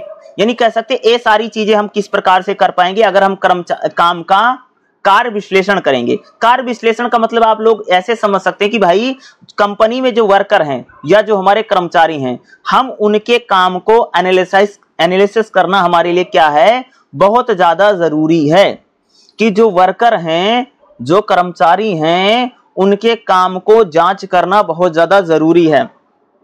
उनके काम की जांच करेंगे तभी हम इन सब चीजों को कर पाएंगे। भाई कार्य विश्लेषण करके हम कर्मचारी की योग्यता, भाई कितने कर्मचारी की और जरूरत है, इस प्रकार के सारी चीजें हम किसके जरिए कर पाएंगे, कार्य विश्लेषण करके। कार्य विश्लेषण कैसे कर सकते हैं, कार्य विश्लेषण इंटरव्यू के जरिए कर सकते हैं, सर्वेक्षण के जरिए कर सकते हैं, डायरी बना करके कर सकते हैं, अवलोकन करके कर सकते हैं। इस प्रकार से हम लोग क्या कर सकते हैं, कार्य विश्लेषण करने की एक सारी क्या है, विधियां। अवलोकन का मतलब होता कि हम कर्मचारी जो काम कर रहा है उसको बैठ करके देखें, उसको बोलते भैया अवलोकन करना। दूसरा साक्षात्कार के जरिए कार्य विश्लेषण हो सकता है। कर्मचारी का भैया आप इंटरव्यू ले लो, उसके जरिए हम लोग क्या कर सकते हैं, कार्य का विश्लेषण कर सकते हैं, ठीक है। सर्वेक्षण करके सर्वे करवा लो, भाई किसी चीज का सर्वे करवा लीजिए। डायरी बना करके कार्य विश्लेषण कर सकते हैं। कर्मचारी काम में कितना पार्टिसिपेट कर रहा है, कितना भाग ले रहा है, इसके जरिए कार्य विश्लेषण हो सकता है। डाटा कलेक्ट करके, भाई ज्यादा से ज्यादा डाटा कलेक्ट करके हम लोग क्या कर सकते हैं, कार्य का विश्लेषण आराम से किया जा सकता है। किसी भी कर्मचारी का कार्य विश्लेषण हम इसी प्रकार से यहाँ पर क्या जी कर सकते हैं, ठीक है। तो कार्य विश्लेषण काफी इंपॉर्टेंट है और एग्जाम में पूछा भी जाए। देखिएगा अगला जो हमारा चैप्टर रहेगा, चैप्टर नंबर 6 रहेगा, क्या है भाई, चयन। चयन का अर्थ क्या है और चयन की कौन कौन सी तकनीक है, भाई कौन कौन से तरीके हैं जिसके जरिए हम कंपनी में कर्मचारी का चयन करते हैं, सिलेक्शन करते हैं। तो भैया चयन क्या था, चयन तो सबको पता है कि भाई किसी भी कंपनी में, किसी भी संगठन में जो कर्मचारी है, जो वर्कर है या जो लेबर है, उसका जो चयन करते हैं भाई, चाहे वो किसी भी काम के लिए चयन किया जा रहा हो सकता हो लेबर के लिए चयन हो रहा हो सकता हो कारीगर के लिए हो रहा हो सकता है मैनेजर के लिए हो रहा है, हो सकता है सुपरवाइजर के लिए हो रहा है। तो इस प्रकार से हम लोग क्या करते हैं जी, कंपनियों में चयन करते हैं। और चयन में कौन कौन सी तकनीक है इसकी भी हम लोग बात करेंगे। तो चयन क्या है, चयन मुख्यतः यह निर्धारित करने के लिए किया जाता है कि कौन सा व्यक्ति संगठन में सम्मिलित होगा। भैया हम चयन क्यों करते हैं, भाई कंपनी में किसको लेना है और कंपनी में किसको नहीं लेना है, यानी नौकरी में किसको लेना है और नौकरी में किसको नहीं लेना है, इसी के लिए क्या किया जाता है, चयन किया जाता है। यह सकल भर्ती प्रक्रिया है, यानी जब हम किसी की भैया भर्ती करते हैं, चयन को हम क्या कह सकते हैं, भर्ती भी कही जा सकती है, ठीक है।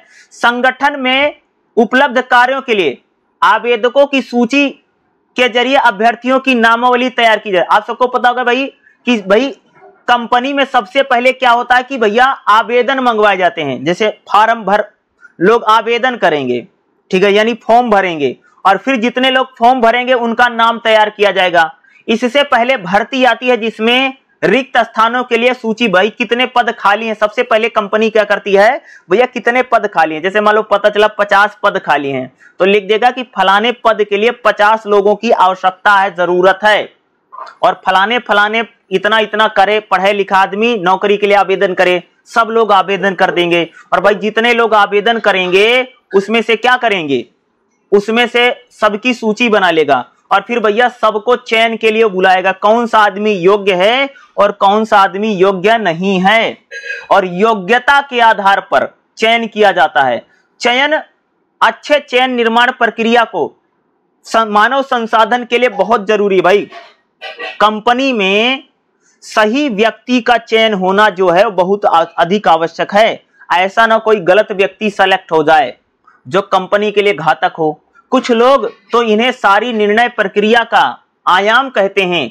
किसी कर्मी की उत्पादकता में वृद्धि करके चयन प्रक्रिया में सुधार कर सकते हैं, बेहतर प्रशिक्षण दिया जा सकता है। करें भाई, सबसे पहले ज्यादा जरूरी है कि सही व्यक्ति का चयन होना बहुत ज्यादा जरूरी है, ठीक है। और चयन यही बताता है कि आप सटीक व्यक्ति का या सही व्यक्ति का सिलेक्शन करना हमारे लिए बहुत ज्यादा जरूरी है भाई, क्योंकि किसी कंपनी में जो कर्मचारी होते हैं वो उस कंपनी की जान होते हैं, आत्मा होते हैं, उन्हीं के ऊपर पूरी कंपनी टिकी है, वही करता धरता है उसके। और उन्हीं में से अगर भैया किसी गलत आदमी का सिलेक्शन हो गया, किसी निकम्मे का हो गया, नाकारी आदमी का हो गया, जो सही व्यक्ति नहीं है, जिसको काम नहीं आता है या जिसको उस काम के बारे में जानकारी नहीं है या जिसे उस काम की किसी भी प्रकार की नॉलेज नहीं है, और अगर ऐसे व्यक्ति का किसी प्रकार से सिलेक्शन हो गया तो हमारे लिए अच्छा नहीं रहेगा। अच्छी क्षमता निर्माण प्रक्रिया अपूर्णता भरे चयन की क्षतिपूर्ति नहीं की जा सकती है। करें भैया, जब तक अच्छी क्षमता के लोगों का चयन नहीं करेंगे तब तक भैया आप क्षतिपूर्ति नहीं कर सकते हैं। तो सही व्यक्तियों का चयन होना भैया बहुत ज्यादा जरूरी है। यदि आप श्रेष्ठ कर्मचारी नहीं चुनेंगे तो भैया आपका प्रतिद्वंदी, जो आपका जो कंपटीटर है, वो आगे बढ़ जाएगा। अरे भैया, जिस कंपनी में अगर आपने अच्छे लोगों को नहीं चुना, जैसे मान लो आप साबुन बनाते हैं, साबुन बनाने की कंपनी आपकी साबुन बना रहे हैं, और अगर आपने अच्छे लोगों को नहीं चुना तो दूसरा जो आदमी, दूसरी कंपनी जो भैया उसका साबुन बिक जाएगा, उसके लोग अच्छे कर्मचारी हैं। तो कहने का जरूरी है कि हमें सही कर्मचारी चुने ताकि हमारा जो कंपटीटर है, हमारा जो प्रतिद्वंदी है, वो भी साबुन बना रहा, वो भी उस चीज को बना रहा, वो आगे नहीं निकल जाए। इसके लिए जरूरी है सही आदमी को चुने। व्यक्ति स्तरीय अंतर, भाई हर व्यक्ति में अलग कौशल होता है, अलग सूझबूझ होती है, अलग अनुभव होता है, इसलिए सही व्यक्ति का चुनाव होना बहुत ज्यादा जरूरी है। अगर सही व्यक्ति नहीं चुना गया तो कंपनी भैया पीछे चली जाएगी, काम अच्छा नहीं होगा, ठीक है, और पैसा भी जाएगा, काम भी नहीं अच्छे से होगा। इसलिए सही व्यक्ति का चयन बहुत जरूरी है। पूर्वावलोकन, यानी जब हम किसी का चयन करें तो हमें अच्छे तरीके से जांच परख के किसी व्यक्ति का क्या करना चाहिए, चयन करना चाहिए। बिना जांचे परखे हम लोगों को किसी भी व्यक्ति का चयन नहीं करना, भर्ती नहीं करना भाई किसी भी कंपनी में। चयन की कौन कौन सी प्रक्रिया है भैया? चयन करने के लिए हम सबसे पहले तो भाई सार वृत्ति यानी सीवी जिसको बोलते हैं, तुम लोगों ने देखा होगा ना कि हम लोग जब चयन करते हैं ना तो लोगों की सीवी मंगवा लेते हैं। सीवी मतलब समझते हो, अरे जिसको बोलते हैं बायोडाटा मंगवा लेते हैं ना, कि वो कितना पढ़ा लिखा है, कौन कौन सी स्किल है, उसका नाम क्या, उसकी मम्मी का नाम क्या है, उसको कौन सी भाषा आती है, उसकी रुचि क्या है। चयन करने का भैया पहला तरीका है सीवी मंगवा करके हम लोगों का चयन करते हैं।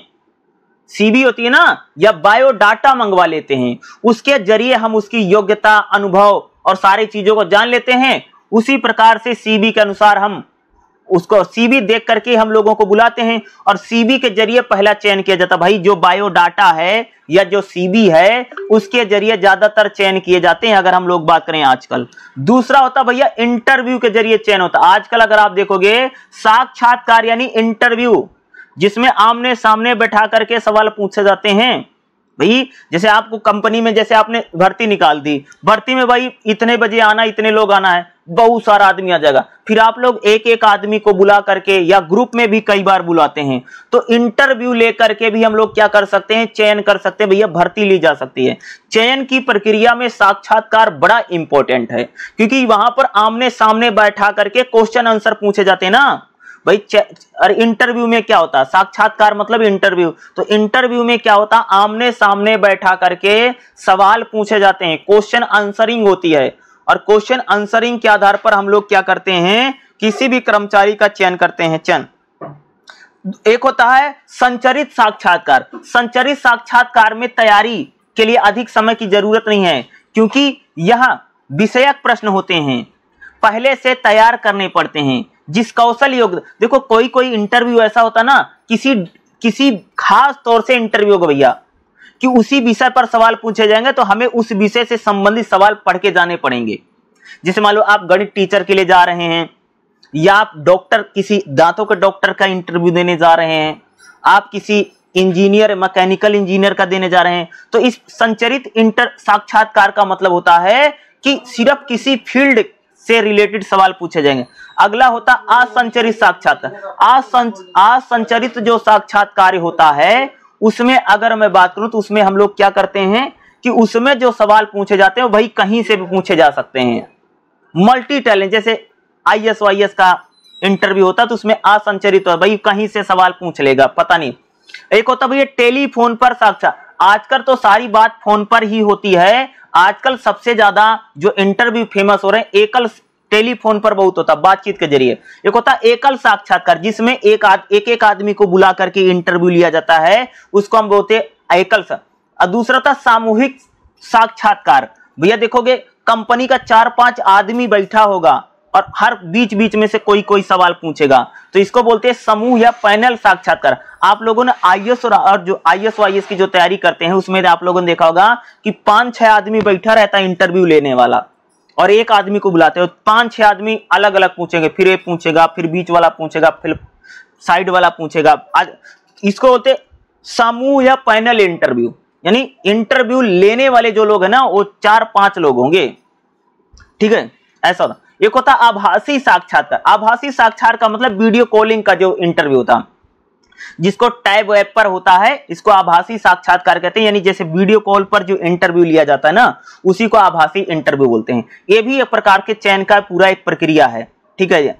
अगला है मैत्रीय परीक्षा। भैया अगर आप देखोगे चयन करने के लिए एक होती है परीक्षा भी ली जाती है, आपने देखा होगा ना, परीक्षाएं भी बहुत ज्यादा आयोजित किए जाते हैं। अगर आप लोग बात करेंगे ना, आजकल अगर हम लोग बात करें या अगर हम लोग देखें तो आज बाकायदा अगर आप देखोगे तो हम लोग जो चयन कर रहे हैं या जो हम लोग यहाँ पर क्या करते हैं, हम जो लोग यहाँ पर सिलेक्शन करते हैं वहां पर हम लोग क्या कर रहे हैं कि भाई परीक्षा के जरिए, लिखित परीक्षा और योग्यता के आधार पर भी हम परीक्षा को मानते हैं भाई कितनी किसकी योग्यता है। व्यक्तिगत आकलन करके भी कई बार भाई चयन किया जाता है, जैसे व्यक्ति का आकलन करके, जैसे बुलाया जाएगा और उसका आकलन करेंगे, उससे कुछ सवाल जवाब पूछेंगे, इस आधार पे ही होता व्यक्ति ये भी चयन की एक प्रक्रिया है। तो चयन इस प्रकार से अगर आज हम लोग बात करेंगे तो कंपनी और इंडस्ट्री में इसी प्रकार से ज्यादातर जो चयन है, ज्यादातर जो सिलेक्शन लोगों के किए जाते हैं वो लगभग ऐसे किए जाते हैं या इन्हीं आधार पर हम लोग क्या करते भाई चयन करते हैं, ठीक है।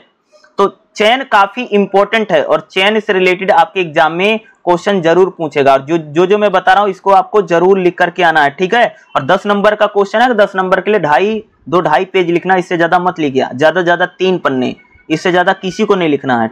देखिएगा अगला जो हमारा चैप्टर रहेगा, चैप्टर नंबर 7 क्या रहेगा, प्रशिक्षण और विकास, ठीक है, जिसमें हम लोग बात करेंगे प्रशिक्षण और विकास के कौन कौन से तरीके हैं, ठीक है, क्योंकि यही हमारे लिए इंपॉर्टेंट हो सकता है।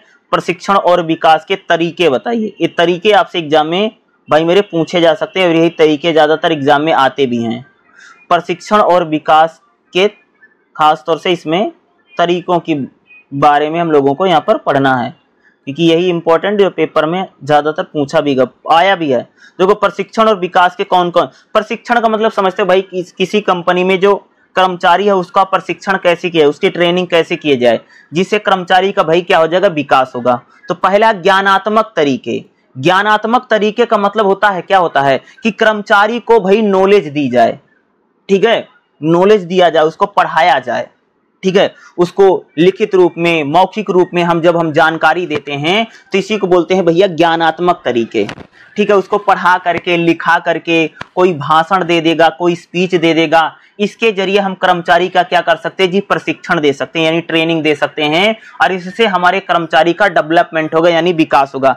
पहला तरीका है ज्ञानात्मक तरीका, यानी एक प्रकार से उसको पढ़ा करके, लिखा करके, जैसे ना व्याख्यान के जरिए, जैसे मौखिक रूप से आकर के उन्हें कोई चीजों को बताए, चीजों को दे, भाषण वाषण जैसे दिया जाता है, तो इस प्रकार से हम क्या दे सकते हैं, प्रशिक्षण व्याख्यान के जरिए। दूसरा प्रदर्शन करके, यानी किसी चीज को मॉडल वोडल के रूप में दिखा करके भी हम लोग कर्मचारियों का प्रशिक्षण देते हैं ना, जैसे ट्रेनिंग नहीं देते हैं, जैसे आप कोई मॉडल दिखा करके या कह सकते हैं कि कोई प्रयोग करके या टेस्ट वेस्ट करके हम कर्मचारियों का क्या करते हैं, प्रदर्शन के जरिए, एक प्रकार से टेस्ट वेस्ट करके या कह सकते हैं कि मॉडल वोडल के जरिए जब हम दिखाते हैं। तीसरा तरीका है, कह सकते हो कि प्रदर्शन के जरिए, मैंने आपको बताया ना, चर्चा करके।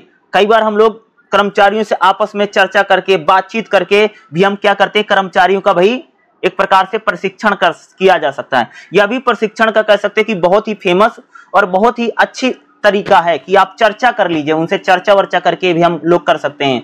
कंप्यूटर पर भी प्रशिक्षण दिया जाता है, जैसे कंप्यूटर पर भाई आप कंप्यूटर पर उनको चीजों को दिखा करके या फोटो दिखा करके, वीडियो दिखा करके या विजुअल दिखा करके हम लोग कर्मचारियों का प्रशिक्षण करते हैं। इस प्रकार से ज्ञानात्मक तरीके हैं प्रशिक्षण के।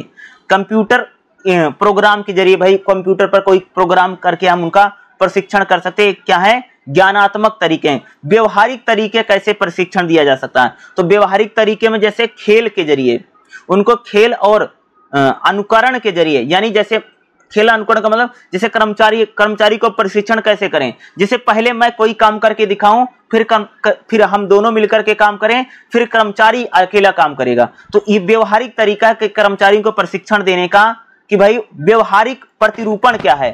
प्रतिरूपण कुछ लोगों के लिए नया तरीका है, दूसरों के द्वारा देखने के लिए सहज झुकाव है। यानी कर्मचारी के सामने अगर किसी काम को किया जाएगा और कर्मचारी अगर उसको देखेगा, इससे भी हम लोग भैया प्रशिक्षण दे सकते हैं। यानी जैसे मैं काम करूं और कर्मचारी उसको लगातार देख रहा है, इससे भी भाई कर्मचारियों का बाकायदा प्रशिक्षण दिया जा सकता है, यानी उसकी ट्रेनिंग दी जा सकती है। ये सारे तरीके हैं। व्यवसायिक खेल के जरिए, यानी कोई खेल ओल के जरिए, जैसे खेल ओल के जरिए, जैसे VR के जरिए, EMI के जरिए, यानी खेल व्यवसाय के खेलों के जरिए भी हम कर्मचारी को क्या कर सकते हैं भाई, प्रशिक्षण दिया जा सकता है। ठीक है, लीडरशिप का, नेतृत्व का और कौशल का इस प्रकार के दिए। केस स्टडी के जरिए उससे पहले जो उसको सिखाया जा रहा है उसकी अगर कोई रिपोर्ट हो, उसकी फाइल हो, उसके जरिए भी हम लोग क्या कर सकते हैं, कर्मचारियों का प्रशिक्षण दिया जा सकता है। ये भी प्रशिक्षण के बहुत सारे अच्छे और बेहतर तरीके हैं। ठीक है, इन सब के जरिए। अगला है जी on the job, off the job. On the job का मतलब होता है कि कर्मचारी, ऑन द जॉब का मतलब क्या है, ये विधि अधिक लोकप्रिय है, बुनियादी कौशल प्रशिक्षण की बात करता है। इस पद्धति में व्यक्ति एक नियमित ऑन द जॉब रखा जाता है, उसे नौकरी के लिए आवश्यक कौशल सिखाया जाता है। प्रशिक्षु एक योग्य कार्यकर्ता और प्रशिक्षक रेख में मार्गदर्शन करता। ऑन द जॉब कर्मचारी की क्षमता का विकास करता है। नौकरी से प्रशिक्षण का लाभ या कि कर्मचारी सीखता है वह ऑन द जॉब कार्य कर रहा है। इस प्रकार कार्य के घंटे नहीं खोते, कर्मचारी प्राकृतिक कार्य में सेटअप कर। ऑन द जॉब का मतलब एक प्रकार से कर्मचारी को जॉब देकर के, नौकरी देकर के भैया जब हम लोग प्रशिक्षण देते हैं, इसको बोलते हैं ऑन द जॉब। यानी कर्मचारी नौकरी भी कर रहा है और भैया सीख भी रहा है, इसको ऑन द जॉब बोलते हैं। यानी उसको ट्रेनिंग भी दी जा रही है, उसको कुछ पैसे भी मिल रहे हैं, इसको ऑन द जॉब ट्रेनिंग बोलते हैं, ऑन द जॉब ट्रेनिंग। दूसरा, ऑन द जॉब में जैसे कर्मचारी का प्रशिक्षण भी होता है और कर्मचारी में रुचि पैदा की जाती है और कर्मचारी को कुछ थोड़ा बहुत आमदनी भी, पैसे भी दिया जाता है। ठीक है, जैसे कर्मचारी को जॉब स्टेशन के जरिए, कोचिंग के जरिए, ठीक है, इन चीजों के जरिए ऑन द जॉब दिया जाता है। ऑफ द जॉब क्या है, ऑफ द जॉब का मतलब होता है कि कर्मचारी जो है वो अपने घर से किसी काम को कर रहा है।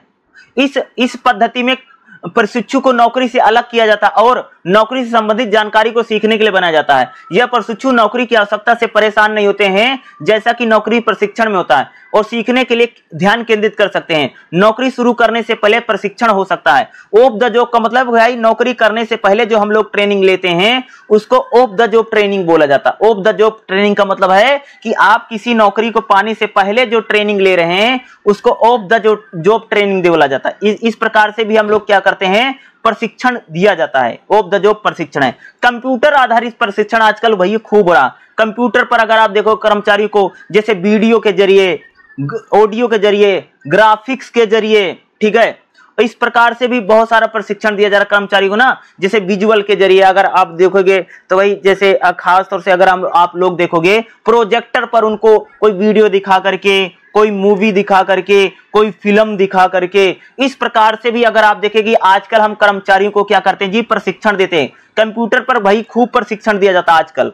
तो ये प्रशिक्षण के अलग अलग तरीके हैं। प्रशिक्षण मतलब होता है भैया ट्रेनिंग, और ट्रेनिंग देकर के हम कर्मचारी का विकास कर सकते हैं ना भाई। कर्मचारी का डेवलप होगा ना, कर्मचारी बेहतर बनेगा और बेहतर से बेहतर वर्क को कर पाएगा ना, और कंपनी को भी लाभ होगा और कर्मचारी को भी भाई उस चीज का क्या होता है, लाभ होता है। तो ये प्रशिक्षण के क्या है, ये सारे तरीके हैं, इन सब के जरिए आजकल कह सकते हैं प्रशिक्षण दिए जा। देखिएगा अगला जो हमारा चैप्टर रहेगा, चैप्टर नंबर 8 रहेगा निष्पादन मूल्यांकन। भाई निष्पादन मूल्यांकन में जो इंपॉर्टेंट आपका बनेगा, निष्पादन मूल्यांकन के तरीके कौन कौन से हैं, ठीक है। ये थोड़ा इंपॉर्टेंट हो सकता है, जो एग्जाम में मैं कह सकता हूं भाई मेरे पूछा जा सकता है, ठीक है। तो देखेंगे निष्पादन मूल्यांकन के तरीके। देखो निष्पादन मूल्यांकन की विभिन्न पद्धतियां संगठन की प्रकृति, वित्तीय स्थिति और आकार के आधार पर होती है। निष्पादन मूल्यांकन का मतलब ये होता है कि भाई किसी कंपनी में जो काम हो रहा है वो कैसे हो रहा है, किस प्रकार से उसका कितना प्रॉफिट है, वर्कर कैसे काम कर रहे हैं, उसका जो हम मूल्यांकन करते हैं वह निष्पादन मूल्यांकन। निष्पादन मूल्यांकन के कौन कौन से तरीके हैं भैया। पहला है रैंकिंग विधि। यह निष्पादन मूल्यांकन का सबसे पुराना और सरल तरीका है। इसमें क्या करते हैं, सभी कर्मचारी एक दूसरे के साथ तुलना की जाती है। निष्पादन मूल्यांकन का मतलब देखा जाता है भाई कि कौन सा कर्मचारी सही काम कर रहा, यानी एक कर्मचारी का दूसरे कर्मचारी में क्या करते भाई, ये तुलना करते, कंपैरिजन करते हैं ना। जैसे भाई एक कंपनी में 2 कर्मचारी काम कर रहे हैं, 2 वर्कर हैं, तो हम कंपैरिजन करेंगे कि कौन सा काम अच्छा कर रहा, कौन सा जल्दी कर रहा, कौन टाइम से आता, कौन टाइम से नहीं आता है। तो इस प्रकार की चीजों को करने के लिए हम लोग क्या करते हैं, निष्पादन मूल्यांकन। ये रैंकिंग विधि इसी प्रकार से की जाती है। प्रत्येक कर्मचारी को संख्यात्मक क्रम दिया जाता है कि भाई पहले, दूसरा, तीसरा, चौथा, इस प्रकार से हम लोग तुलना करते हैं, कंपैरिजन करते हैं। निष्पादन मूल्यांकन इस प्रकार से किया जाता है। दूसरा है मैचड पेयर। इस तकनीक के तहत प्रत्येक कर्मचारी की तुलना प्रत्येक विशेषज्ञता पर जोड़े गए दूसरे कर्मचारी, जैसे भाई किसी कर्मचारी में कोई खासियत है और वही खासियत किसी दूसरे कर्मचारी में है, उस आधार पर हम लोग क्या करते हैं, कर्मचारियों में तुलना करते हैं और ये देखते हैं कि कौन सा कर्मचारी बेहतर है, कौन से कर्मचारी को प्रमोशन देना है, कौन से कर्मचारी को तरक्की देना है, कौन से कर्मचारी को सैलरी अधिक करना है। इस प्रकार से देखते हैं। ग्रेडिंग क्या है, इस पद्धति में कुछ श्रेणियों के तहत स्थापित और परिभाषित किया जाता है कि जैसे निर्भरता, मेहनती, सहकारिता आदि। फिर कर्मचारियों को उनके प्रदर्शन के अनुसार हम वर्गीकृत करते हैं। जैसे हम ग्रेडिंग देते हैं ना भैया, जैसे किसी का प्रदर्शन बहुत अच्छा है तो उसको A ग्रेड दे देंगे यानी उत्कृष्ट है, किसी का थोड़ा अच्छा है तो B दे देंगे अच्छा है, C है यानी औसत है, D यानी खराब है और यानी बहुत खराब है। इस प्रकार से हम कर्मचारियों में क्या करते हैं, ग्रेडिंग करते हैं। निष्पादन मूल्यांकन का मतलब एक प्रकार से कह सकते हो कि भाई इस चीजें यानी हम इसको इसलिए करते हैं ताकि पता चल सके कि कौन सा कर्मचारी कैसा काम कर रहा है, उसको जानने के लिए निष्पादन मूल्यांकन किया, जिसमें हम ग्रेडिंग भी करते हैं। अगला क्या, ग्रेडिंग काफी इंपॉर्टेंट है। दूसरा निःशुल्क निबंध विधि। इसे एक मुक्त अंत मूल्यांकन कहा जाता है क्योंकि तत्काल पर्यवेक्षक अधीनस्थ के विषय में संबंध रूप से वर्णात्मक तरीके से लिखने के लिए स्वतंत्र है। यह मात्रात्मक की तुलना में गुणात्मक दृष्टिकोण अधिक है। हालांकि इस पद्धति में व्यक्तिगतता शामिल हो जाती है। ये कुछ पारंपरिक तरीके हैं जिसके जरिए हम लोग विभिन्न नुकसान, सबसे पहले प्रबंधक, पर्यवेक्षक, कर्मचारी का मूल्यांकन करने के लिए प्रशिक्षण की आवश्यकता पड़ती है। यानी हम लोग क्या करते भाई कि हर कर्मचारी का मूल्यांकन करते भाई, कौन सा कर्मचारी, कौन सा वर्कर कैसे काम कर रहा है, यही तो निष्पादन मूल्यांकन है भाई। आप किसी कंपनी में अगर आप काम करेंगे तो आपका भी देखा जाएगा कि आप कैसे काम करते, किस प्रकार से काम करते, आपको पूरा एक प्रकार से उसका तुलना कंपैरिजन किया जाएगा, आप उसको देखा जाएगा कि भाई भी आप सही काम कर रहे हैं कि सही काम नहीं कर रहे हैं। तो ऐसा तो नहीं कहीं आप काम खराब कर रहे हैं, आपको कंपनी से निकालने की जरूरत नहीं है, या आपको प्रमोशन, कुछ भी निष्पादन मूल्यांकन में ही होता है। ठीक है, अगला निष्पादन मूल्यांकन के आज के तरीके कौन है, पहले भैया असेसमेंट। असेसमेंट के जरिए निष्पादन मूल्यांकन किया जा सकता है, जिसमें कह सकते हैं एक लिखित परीक्षा या सामूहिक चर्चा करवा करके हम लोग निष्पादन मूल्यांकन कर सकते हैं कि कौन सा कर्मचारी हमारा कितना सीख रहा है। ठीक भाई, किसी कंपनी में आज तरीके आ गया असेसमेंट, रिटर्न पेपर ले लो या इंटरव्यू ले लो, या कोई सामूहिक चर्चा करवा लो।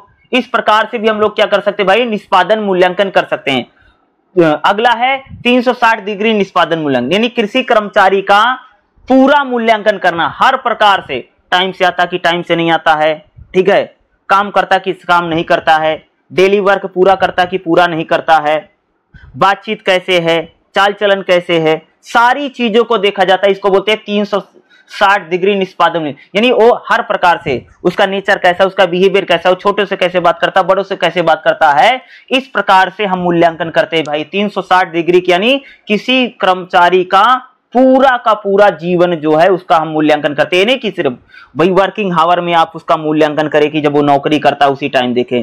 तो यहां पर 360 डिग्री निष्पादन मूल्यांकन में होता है कि कर्मचारी के हर एक पहलू को देखा जाता है, उसका घर पर नेचर कैसा है, घर के लोगों के साथ नेचर कैसा है, अपने जो उसके कलीग हैं यानी जिनके साथ वो काम करता है उनके साथ उसका व्यवहार कैसा है, इसमें हर प्रकार की चीजों को हम कंपैरिजन करते हैं। अगला उद्देश्यों द्वारा प्रबंधक द्वारा, भाई एक निष्पादन मूल्यांकन भी है कि भाई कंपनी के जो उद्देश्य, कंपनी के जो टारगेट हैं उसके आधार पर भी हम निष्पादन मूल्यांकन करते हैं कि कौन सा कर्मचारी हमारे लिए भाई ज्यादा बेहतर है या कौन सा कर्मचारी ज्यादा बेहतर हो सकता है। भाई निष्पादन मूल्यांकन में हम यही करते हैं ना भाई, किसी कर्मचारी का आकलन कर रहे हैं, कितना काम कर पा रहा, कितना काम नहीं कर पा रहा, कैसे काम कर रहा है। तो भाई ऐसा कर्मचारी हम देखते हैं, कर्मचारियों में यह भी देखते हैं कि कंपनी के जो उद्देश्य हैं या कह सकते हैं कि कंपनी के जो टारगेट हैं, क्या वो कर्मचारी उसको पूरा करने में सक्षम है, क्या वो अपनी रुचि दिखा रहा है। तो इस आधार पर भी हम लोग क्या करते हैं, निष्पादन मूल्यांकन करते हैं। ठीक है, ये कुछ स्केल रेटिंग है, हम उसमें स्केल के जरिए भी उनको रेटिंग करते हैं ना भाई, A category, B category, C category, D category, इस प्रकार से भी स्केल रेटिंग के जरिए भी क्या किया जा सकता है, निष्पादन मूल्यांकन कर सकता है। तो निष्पादन मूल्यांकन थोड़ा इंपॉर्टेंट है। निष्पादन मूल्यांकन के कई सारे तरीके हैं जिसमें हम एक प्रकार से कर्मचारी का पूरा मूल्यांकन करते हैं कि वो उसकी भाई पदोन्नति करना है, उसको ट्रेनिंग देना है, उसका वेतन बढ़ाना, क्या करना क्या नहीं करना है। इसके लिए कर्मचारियों का निष्पादन मूल्यांकन होता है कि भाई वो काम सही से कर पा रहे हैं कि नहीं कर पा रहे हैं, वो ढंग से काम कर पा रहा है कि नहीं कर पा रहा है। वो जो कर्मचारी है कहीं तो उसको ट्रेनिंग की जरूरत तो नहीं है, कहीं ऐसा तो नहीं उसको भाई प्रमोशन देना है या उसकी सैलरी बढ़ानी है। इस प्रकार के जो तरीके लिए जाते हैं वो कर्मचारी का पूरा आकलन किया जाता है, कर्मचारी के पूरे काम को देखा जाता है, उसका बिहेवियर कैसा, उसका व्यवहार कैसा है, सारी चीजों का जब हम आकलन करते हैं तो हम उसी चीज को क्या कहते हैं भाई मेरे, निष्पादन मूल्यांकन उसको कहा जाता है। ठीक है, चलिए अगला चैप्टर में बताता हूं। देखिएगा अगला जो हमारा चैप्टर रहेगा, चैप्टर नंबर 9 रहेगा कर्मचारी प्रतिधारणा और संलग्नता, जिसमें खास तौर से हमें देखना कर्मचारी आवृत्ति और कर्मचारी प्रतिधारणा। ये यानी कर्मचारी आवृत्ति क्या होती है और कर्मचारी प्रतिधारणा क्या होती है। ये टॉपिक इंपॉर्टेंट हो सकता है और खास तौर से आपसे पूछा भी जा सकता है। ठीक है, तो चलिए देखते हैं। सबसे पहले हम लोग देखेंगे भाई कर्मचारी आवृत्ति क्या है। देखो, कर्मचारी आवृत्ति को उन कर्मचारियों के अनुपात के रूप में परिभाषित करते हैं कि जो एक समय सीमा के भीतर अपनी पसंद या मानदंड के अनुसार संगठन छोड़ देते हैं। कर्मचारी आवृत्ति का मतलब क्या होता है कि जैसे भाई मान लो कोई कंपनी है, ठीक है, तो कंपनी में अगर आप देखोगे कि बहुत सारे लोग कंपनी को छोड़ भी देते हैं ना, रिजाइन दे देते, किसी ऐसे कारणों से छोड़ते रहते हैं कि भाई एक समय सीमा के भीतर में कितने लोग कंपनी को छोड़ रहे हैं। यदि कर्मचारी ने इस्तीफा दिया या सेवानिवृत्त हो जाता है तो यह अप्रासंगिक है, भाई होना है, लेकिन किसी मामले में संगठन में एक शून्य पैदा हो जाता है और यह उत्पादकता को धीमा कर देता है। ऐसे कर्मचारियों को जोड़े रखने के लिए रणनीति तैयार करनी चाहिए कि कर्मचारी आवृत्ति को कारण और अनुपात को समझना आवश्यक है। जैसे भाई कोई कंपनी है, कंपनी मान लो 500 कर्मचारी हैं और हर महीने 50-50 कर्मचारी अगर छोड़ते चले जाएंगे तो भाई कंपनी एक दिन बैठ जाएगी ना। और भाई अगर कर्मचारी कंपनी को छोड़ेगा तो इससे क्या होगा, कंपनी को बहुत ज्यादा नुकसान होगा। तो भाई कंपनी को इस प्रकार से फैसले या डिसीजन लेने चाहिए ताकि लोग कंपनी को ना छोड़ें। तो कर्मचारी आवृत्ति का मतलब होता है कि एक समय सीमा के भीतर कितने लोगों ने कंपनी को छोड़ दिया या संगठन को छोड़ दिया। वो छोड़ने का कई सारा कारण हो सकता है। देखो भाई, रिटायर हो जाना या रिजाइन दे देना ये अलग कारण हो सकते हैं कंपनी छोड़ने का, लेकिन भाई कोई काम से परेशान होकर के, कोई सैलरी के कारण, कोई स्वास्थ्य के कारण, कोई ट्रांसपोर्ट के कारण या कोई बिहेवियर के कारण, इस प्रकार से जो लोग कंपनी को छोड़ रहे हैं उसे हमें देखना पड़ेगा। कर्मचारी आवृत्ति का सिंपल सा मतलब यही होता है कि एक समय सीमा के भीतर कितने लोग हमारी कंपनी को छोड़ करके चले जा रहे हैं, उसका कारण क्या है। क्योंकि अगर इसी प्रकार से लोग कंपनी को छोड़ते रहेंगे तो भाई एक समय आकर के कंपनी को तो बहुत ज्यादा घाटा हो जाएगा ना भाई। हर महीने अगर 10-10 लोग छोड़ने लग जाएंगे, वो 10 लोगों का काम कौन करेगा ना, तो ये हमारे लिए काफी डिफिकल्ट हो जाएगा। तो इसलिए कर्मचारी आवृत्ति को हमें कम करना क्या है, बहुत ज्यादा जरूरी है। और इसके लिए हमें तमाम रणनीति बनानी चाहिए। भाई कर्मचारियों का समय समय पर ट्रांसफर करना चाहिए, कर्मचारियों की पदोन्नति करनी चाहिए, कर्मचारियों की कह सकते हो कि जो सैलरी है, सैलरी भी आपको सही समय पर बढ़ानी चाहिए, तभी तो कर्मचारी नहीं छोड़ेगा ना। इसके लिए हमें सही रणनीति और सही चीजों को अपनाना बहुत ज्यादा जरूरी है। कर्मचारी प्रतिधारणा क्या है। कर्मचारी प्रतिधारणा आमतौर पर कर्मचारी की संख्या किसी संगठन में एक ही समय सीमा के भीतर होता है। कर्मचारी प्रतिधारणा रणनीतिक रूप से यह सुनिश्चित करता है कि कर्मचारी संगठन न, कर्मचारी प्रतिधारणा का मतलब होता है भाई किसी कंपनी में जो लोग काम कर रहे हैं वह कंपनी ना छोड़ें। इसके लिए जो काम किया जाता है उसी को बोलते हैं कर्मचारी प्रतिधारणा। प्रक्रिया का पहला कदम यह कि पता लगाना कि कर्मचारी संगठन क्यों छोड़ेगा। देखो कर्मचारी प्रतिधारणा का मतलब होता है भाई कि लोग कंपनी ना छोड़ें, इसके लिए हम जो प्रयास करते हैं उसको कर्मचारी प्रतिधारणा कहते हैं। कर्मचारी आवृत्ति का मतलब भाई कि कितने एक समय सीमा के भीतर में कितने लोग कंपनी छोड़ रहे हैं। और कर्मचारी प्रतिधारणा यह बताती है कि जो लोग कंपनी में काम कर रहे हैं वो संगठन क्यों छोड़ रहे हैं। भाई परिश्रम ज्यादा है, या भर्ती में कोई कमी है, या उन लोगों में कोई कमियां थी, या कोई उनकी अपेक्षाएं उम्मीदें हैं वो पूरी नहीं हो पा रही हैं, या उन लोगों का दायरा बढ़ गया है। क्या कारण है कि जो लोग कंपनी छोड़ रहे हैं, इस कारणों का पता लगाना ही क्या कर्मचारी प्रतिधारणा, यानी लोग कंपनी क्यों छोड़ रहे हैं उनके रीजनों को पता लगाना ही क्या होता है, कर्मचारी प्रतिधारणा कहा जाता है। भाई अगर हम ये जानने का प्रयास करेंगे कि लोग कंपनी क्यों छोड़ रहे हैं, तभी तो हम कर्मचारी आवृत्ति को कम कर पाएंगे। नहीं तो लोग ऐसे कंपनी को अगर छोड़ते रहेंगे तो एक समय कह सकता हूं कि लोगों की कमी भी हो सकती है और उसका उत्पादन पर भी बुरा प्रभाव पड़ता है। भाई अगर सेम टाइम ड्यूरेशन में अगर हर समय उतने इतने लोग अगर कंपनी को छोड़ते रहे तो इसको कंपनी को क्या भाई मेरे बहुत ज्यादा नुकसान उठाना पड़ा है। तो भाई लोग कंपनी ना छोड़े, इसके लिए कर्मचारी जो प्रतिधारणा है इसको समझना हमारे लिए बहुत ज्यादा जरूरी है। और कर्मचारी आवृत्ति का सिंपल सा मतलब है कि लोग किसी संगठन को क्यों छोड़ रहे हैं और एक समय सीमा के भीतर कितने लोगों ने उस कंपनी को या उस संगठन को छोड़ा है।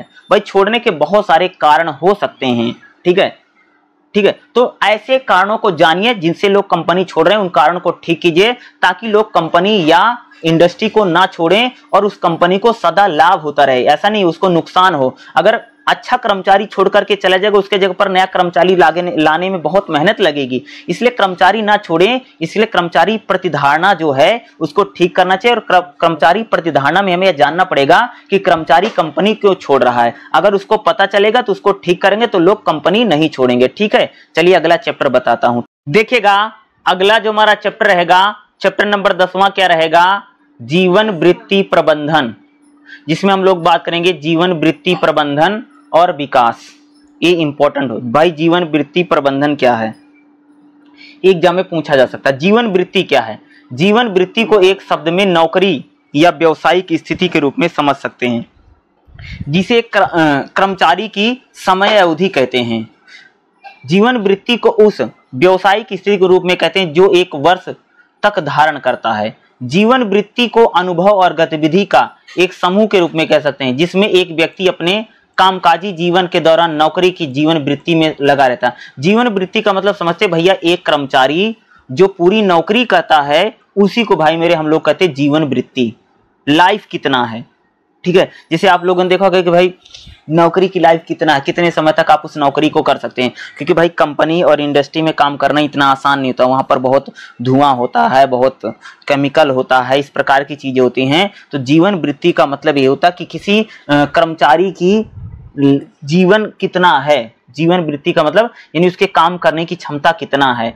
और कंपनियों को इस प्रकार से चीजों को करना चाहिए कि कर्मचारी की जो जीवन वृत्ति है यानी काम करने की जो क्षमता है उसका लगातार क्या हो, विकास हो भाई।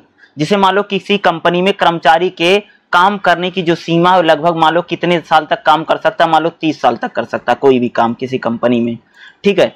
यानी वो किसी कारण से बीमार हो जाएगा, कुछ भी हो जाएगा, वो आगे काम नहीं कर पाएगा। इसलिए कंपनी को इस प्रकार से चीजों को करना चाहिए ताकि वह कर्मचारी लंबे समय तक क्या कर सके, काम कर सके। तो जीवन वृत्ति बताता कि भाई किसी संगठन में या किसी पेशे में एक व्यक्ति कितने दिन तक या कितने समय तक जो काम कर सकता है, उस समय को हम क्या बोलते हैं, जीवन वृत्ति बोलते हैं। यानी आपकी उसकी लाइफ कितनी है। जैसे गाड़ियों की लाइफ होती है 10 साल 15 साल, तो उसी प्रकार से किसी भी आदमी की लाइफ होती ना, वो कितने समय तक कहीं पर काम कर सकता है और कितने समय के बाद वो रिटायर हो जाएगा और कितने समय के बाद वो काम नहीं कर पाएगा, कितने समय के बाद वो, इसको बोलते भाई जीवन वृत्ति, ठीक है। तो जीवन वृत्ति को हमें बढ़ाना भी चाहिए, ठीक है। आप लोगों ने देखा कि बहुत सारी कंपनियों में हम लोग काम करते हैं, वहां पर इतना केमिकल है, इतना प्रदूषण है, इतना पोल्यूशन है कि भाई हम लोग उसको लंबे समय तक कर ही नहीं सकते। और इसको करने में क्या है, बहुत सारी समस्याओं का हमको सामना भी करना पड़ता है। इसलिए सबसे ज्यादा जरूरी है कि हर कंपनी को चाहिए कि इस प्रकार का माहौल बनाए, इस प्रकार की चीजें करें ताकि जो कर्मचारी है उसका जीवन वृत्ति जो है उसको हम ज्यादा से ज्यादा क्या कर सकें भाई, बढ़ा सकें, ज्यादा से ज्यादा एक्सटेंड कर सकें। तो जीवन वृत्ति में आता है, ठीक है।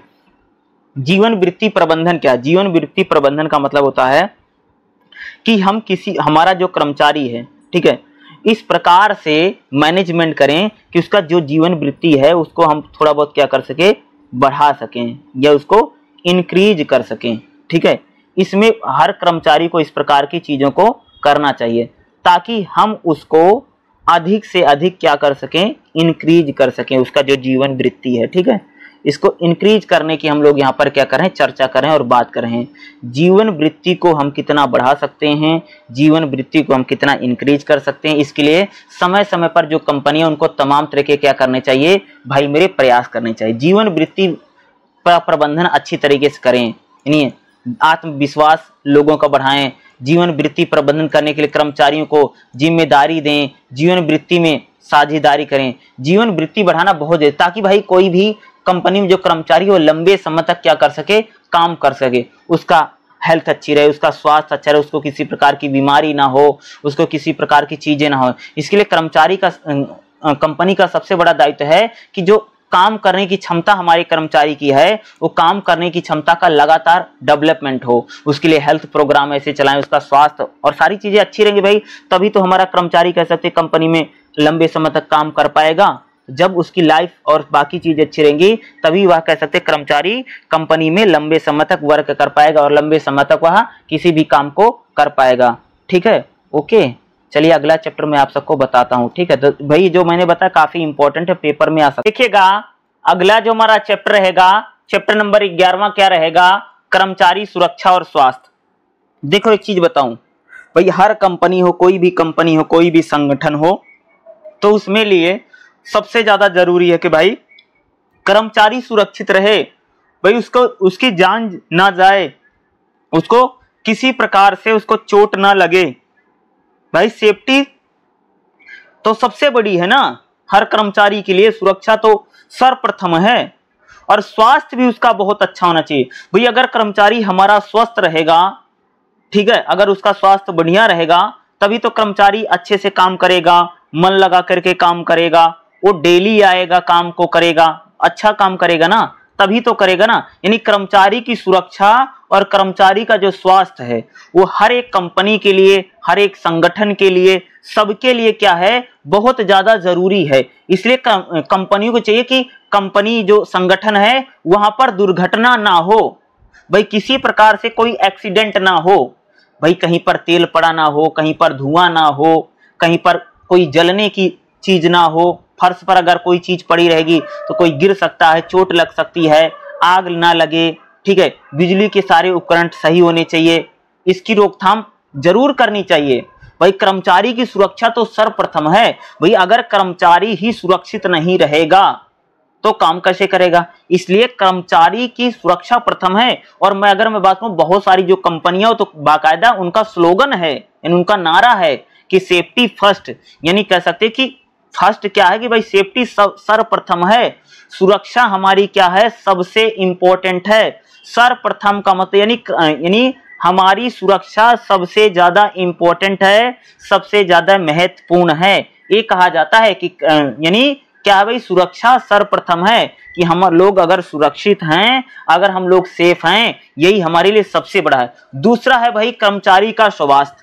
भाई कर्मचारी की हेल्थ अच्छी हो, कर्मचारी का स्वास्थ्य अच्छा हो, इसके लिए कंपनियों के समय समय पर उसका बीमा भी करवाना चाहिए, हेल्थ इंश्योरेंस बीमा करवाना चाहिए। और कर्मचारी सुरक्षा में यह भी कह सकते हैं कि कंपनियों के कर्मचारी का बीमा जरूर करवाना चाहिए, ताकि अगर कर्मचारी की कभी किसी कारण से चोट लग जाती है, उसकी जान जाती है, तो कम से कम उसके परिवार को तो किसी प्रकार की समस्या न हो, आर्थिक जो समस्या उसके न रहने पर होंगी वह ना हो। और कंपनी में कह सकते भाई काम करते समय जो खतरे हैं, उन खतरों को आपको, जो रिस्क है उसे कम से कम करना चाहिए। और भाई कर्मचारी की सुरक्षा के लिए भाई कर्मचारी को हमेशा आप हेलमेट पहना करके रखिए। भाई कर्मचारी हेलमेट पहना रहे, चश्मा लगाए रहे, ठीक है, शूज हमेशा पहने रहे, सेफ्टी शूज पहने रहे, ठीक है, तभी तो भाई वो सुरक्षित रहेगा।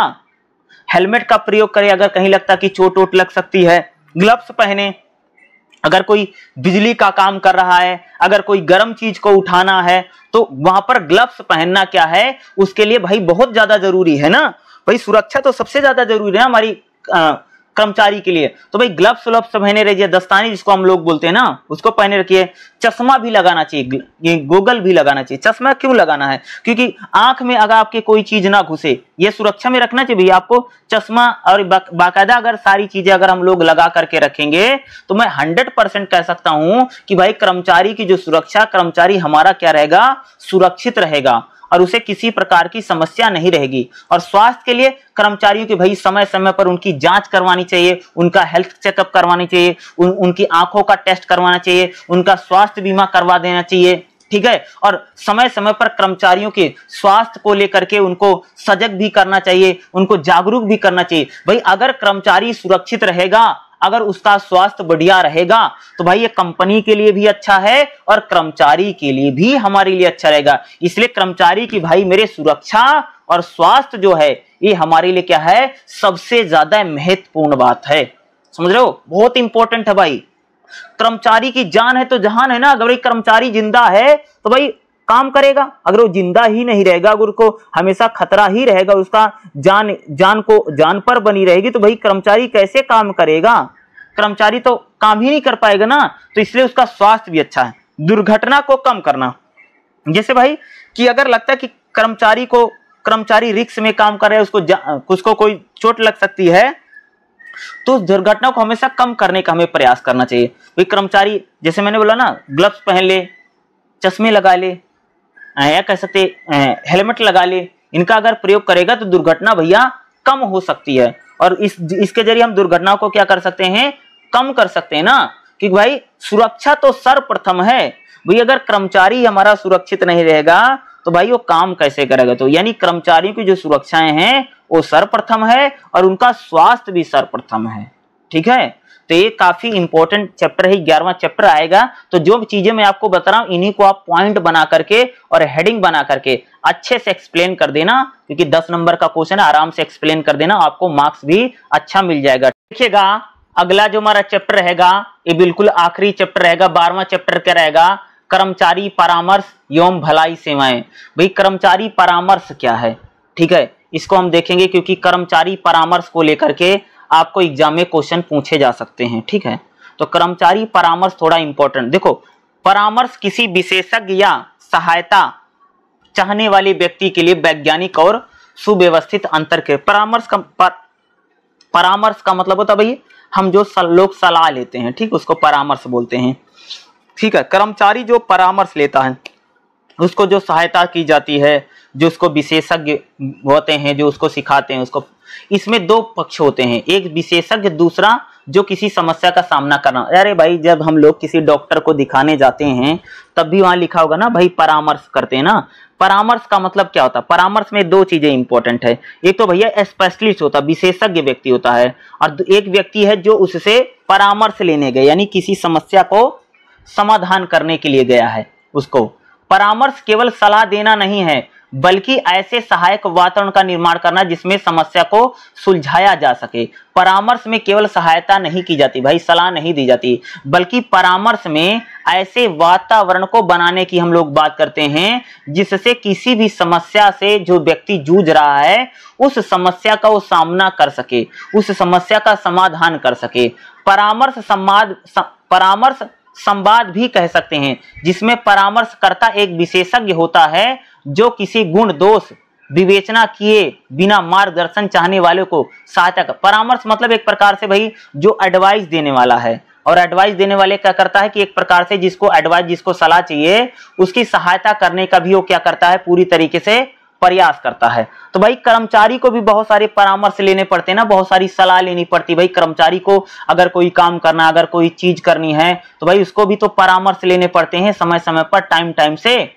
कर्मचारियों को परामर्श देते समय यह लक्ष्य होता है कि उन्हें भरोसा रहे कि उनकी गोपनीयता का कोई आंच नहीं गए। भाई अगर कर्मचारी को अगर कोई परामर्श दिया जाता है तो उनको कहा जाता है भैया कि तुम्हें कोई चिंता करने की जरूरत नहीं है, मैं ये बात किसी से नहीं कहूंगा, तुम अपनी चीज को आराम से बता सकते हो। परामर्श के माध्यम से उनको आत्मविश्वास जगाया जाता है। यानी कोई किसी कंपनी में अगर कोई कर्मचारी है, अगर उसको परामर्श दिया जाता है, यानी उसको किसी प्रकार से सहायता की जाती है तो उनको, ताकि उनका आत्मविश्वास बढ़ा रहे और उनका कॉन्फिडेंस अच्छा रहे, तभी तो भाई अच्छे से अच्छे वो काम करेंगे। इस प्रक्रिया में भागीदारी उन्हें समस्या निराकरण की युक्ति बताई जाती है। भाई कर्मचारियों को अगर कोई समस्या है तो उस समस्या का समाधान करने के लिए उनको परामर्श दिया जाता है। पिछले दशकों में कार्यस्थल पर परामर्श व्यवस्था में बीमारी के कारण कर्मचारियों की छुट्टी लेने की घटनाओं में 50% की कमी। भाई पहले जो कर्मचारी थे ना, बीमारी के कारण बहुत छुट्टी लेते थे, तो कर्मचारी से पूछा कि भाई आप क्यों छुट्टी लेते हैं, तो भाई उसके जानना पड़ेगा ना। इससे रोजगार दाता और कर्मी के बीच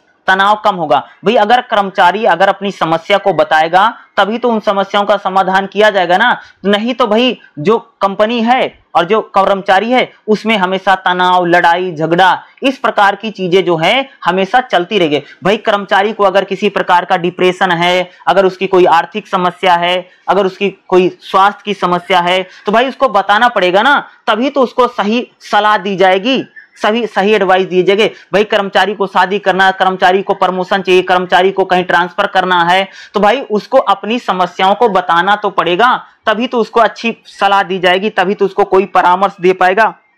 ठीक है, इसलिए कर्मचारियों को अपनी समस्याओं को खुल करके बताना चाहिए, और इससे भाई कर्मचारियों की अगर समस्या का समाधान होता रहेगा, अगर उनको सही सलाह मिलती रहेगी, तो भाई कर्मचारी जो कह सकते हो कि आत्मविश्वास बढ़ता रहेगा, उस कर्मचारी का मैं कह सकता हूं वही कॉन्फिडेंस लेवल जो है बहुत आगे बढ़ जाएगा। और उसका जब कॉन्फिडेंस बढ़ेगा तो भाई मेरे किसी भी काम को अच्छी तरीके से कर पाएगा, बढ़िया तरीके से किसी भी काम को करेगा। इसलिए कर्मचारियों, जो भी वर्कर है, जो भी हमारा कर्मचारी है, तो उसको इस प्रकार से हमें करना चाहिए कि ताकि वो अच्छे से अच्छा काम करे। भाई उसको किसी भी प्रकार की समस्या है तो उस समस्या का समाधान करने के लिए कर्मचारियों को सही सलाह देना। भाई कर्मचारी को बहुत सारा तनाव रहता है, बहुत सारा, अगर उसको डिप्रेशन हो जाता है, क्योंकि घर भी देखता है, परिवार भी देखता है, फैमिली भी देखता है और कंपनी भी देखता है, काम भी करता है, इसके लिए उसको कई बार तनाव हो जाता है, कई बार डिप्रेशन हो जाता है, कई बार उसे काम का प्रेशर है, तो उसको सही, या उसका ब्लड प्रेशर हाई हो जाता है। तो इस प्रकार की अगर चीजें हो रही हैं तो कर्मचारियों को सही सलाह देने की हमें क्या है,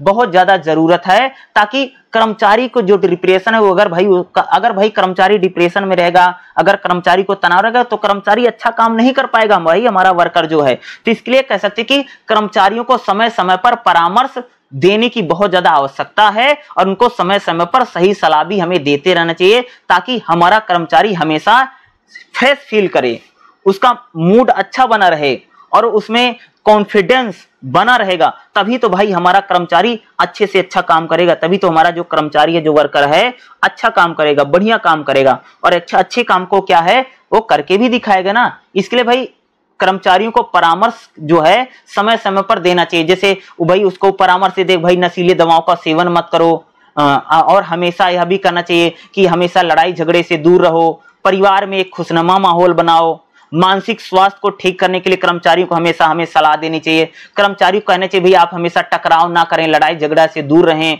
और अपने जीवन वृत्ति यानी अपनी लाइफ को हमेशा बढ़ाते रहें, अच्छा खाएं, अच्छा करें, और कर्मचारी को शैक्षिक परामर्श देना चाहिए, पढ़ने लिखने का और सीखने का भी परामर्श अगर देंगे इस प्रकार से उसको भाई कर्मचारी को आध्यात्मिक, भाई थोड़ा पूजा पाठ करो, थोड़ा मेडिटेशन किया करो, थोड़ा एक्सरसाइज किया करो, इस प्रकार से अगर कर्मचारी को परामर्श दिया जाएगा तो भाई कर्मचारी एक फ्रेश फील करेगा, अच्छा रहेगा और कर्मचारी की लाइफ भी अच्छी रहेगी। कर्मचारी हमेशा कंपनी में काम करता रहेगा, कम से कम छुट्टी लेगा, कम से कम और ज्यादा से ज्यादा आएगा, उसका हेल्थ भी अच्छा रहेगा, ठीक है। तो इससे कर्मचारी को भी लाभ होगा, साथ ही साथ मैं कह सकता हूं कि जो कंपनी है, कंपनी को भाई उसका भी लाभ होगा ना, तो दोनों को लाभ होगा ना।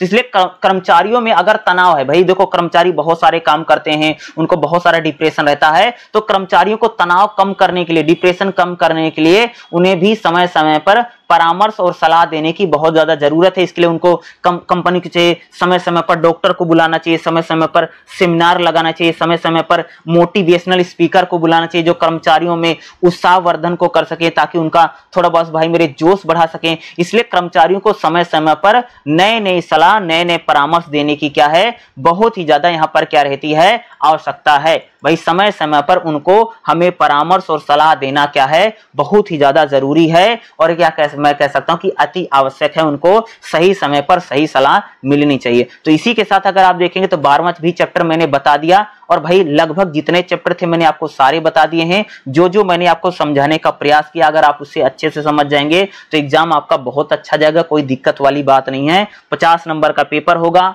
एग्जाम में 8 क्वेश्चन आते हैं, 8 में से सिर्फ आपको 5 क्वेश्चन करने हैं। एग्जाम मात्र 2 घंटे का रहेगा, इस बात को याद रखिएगा।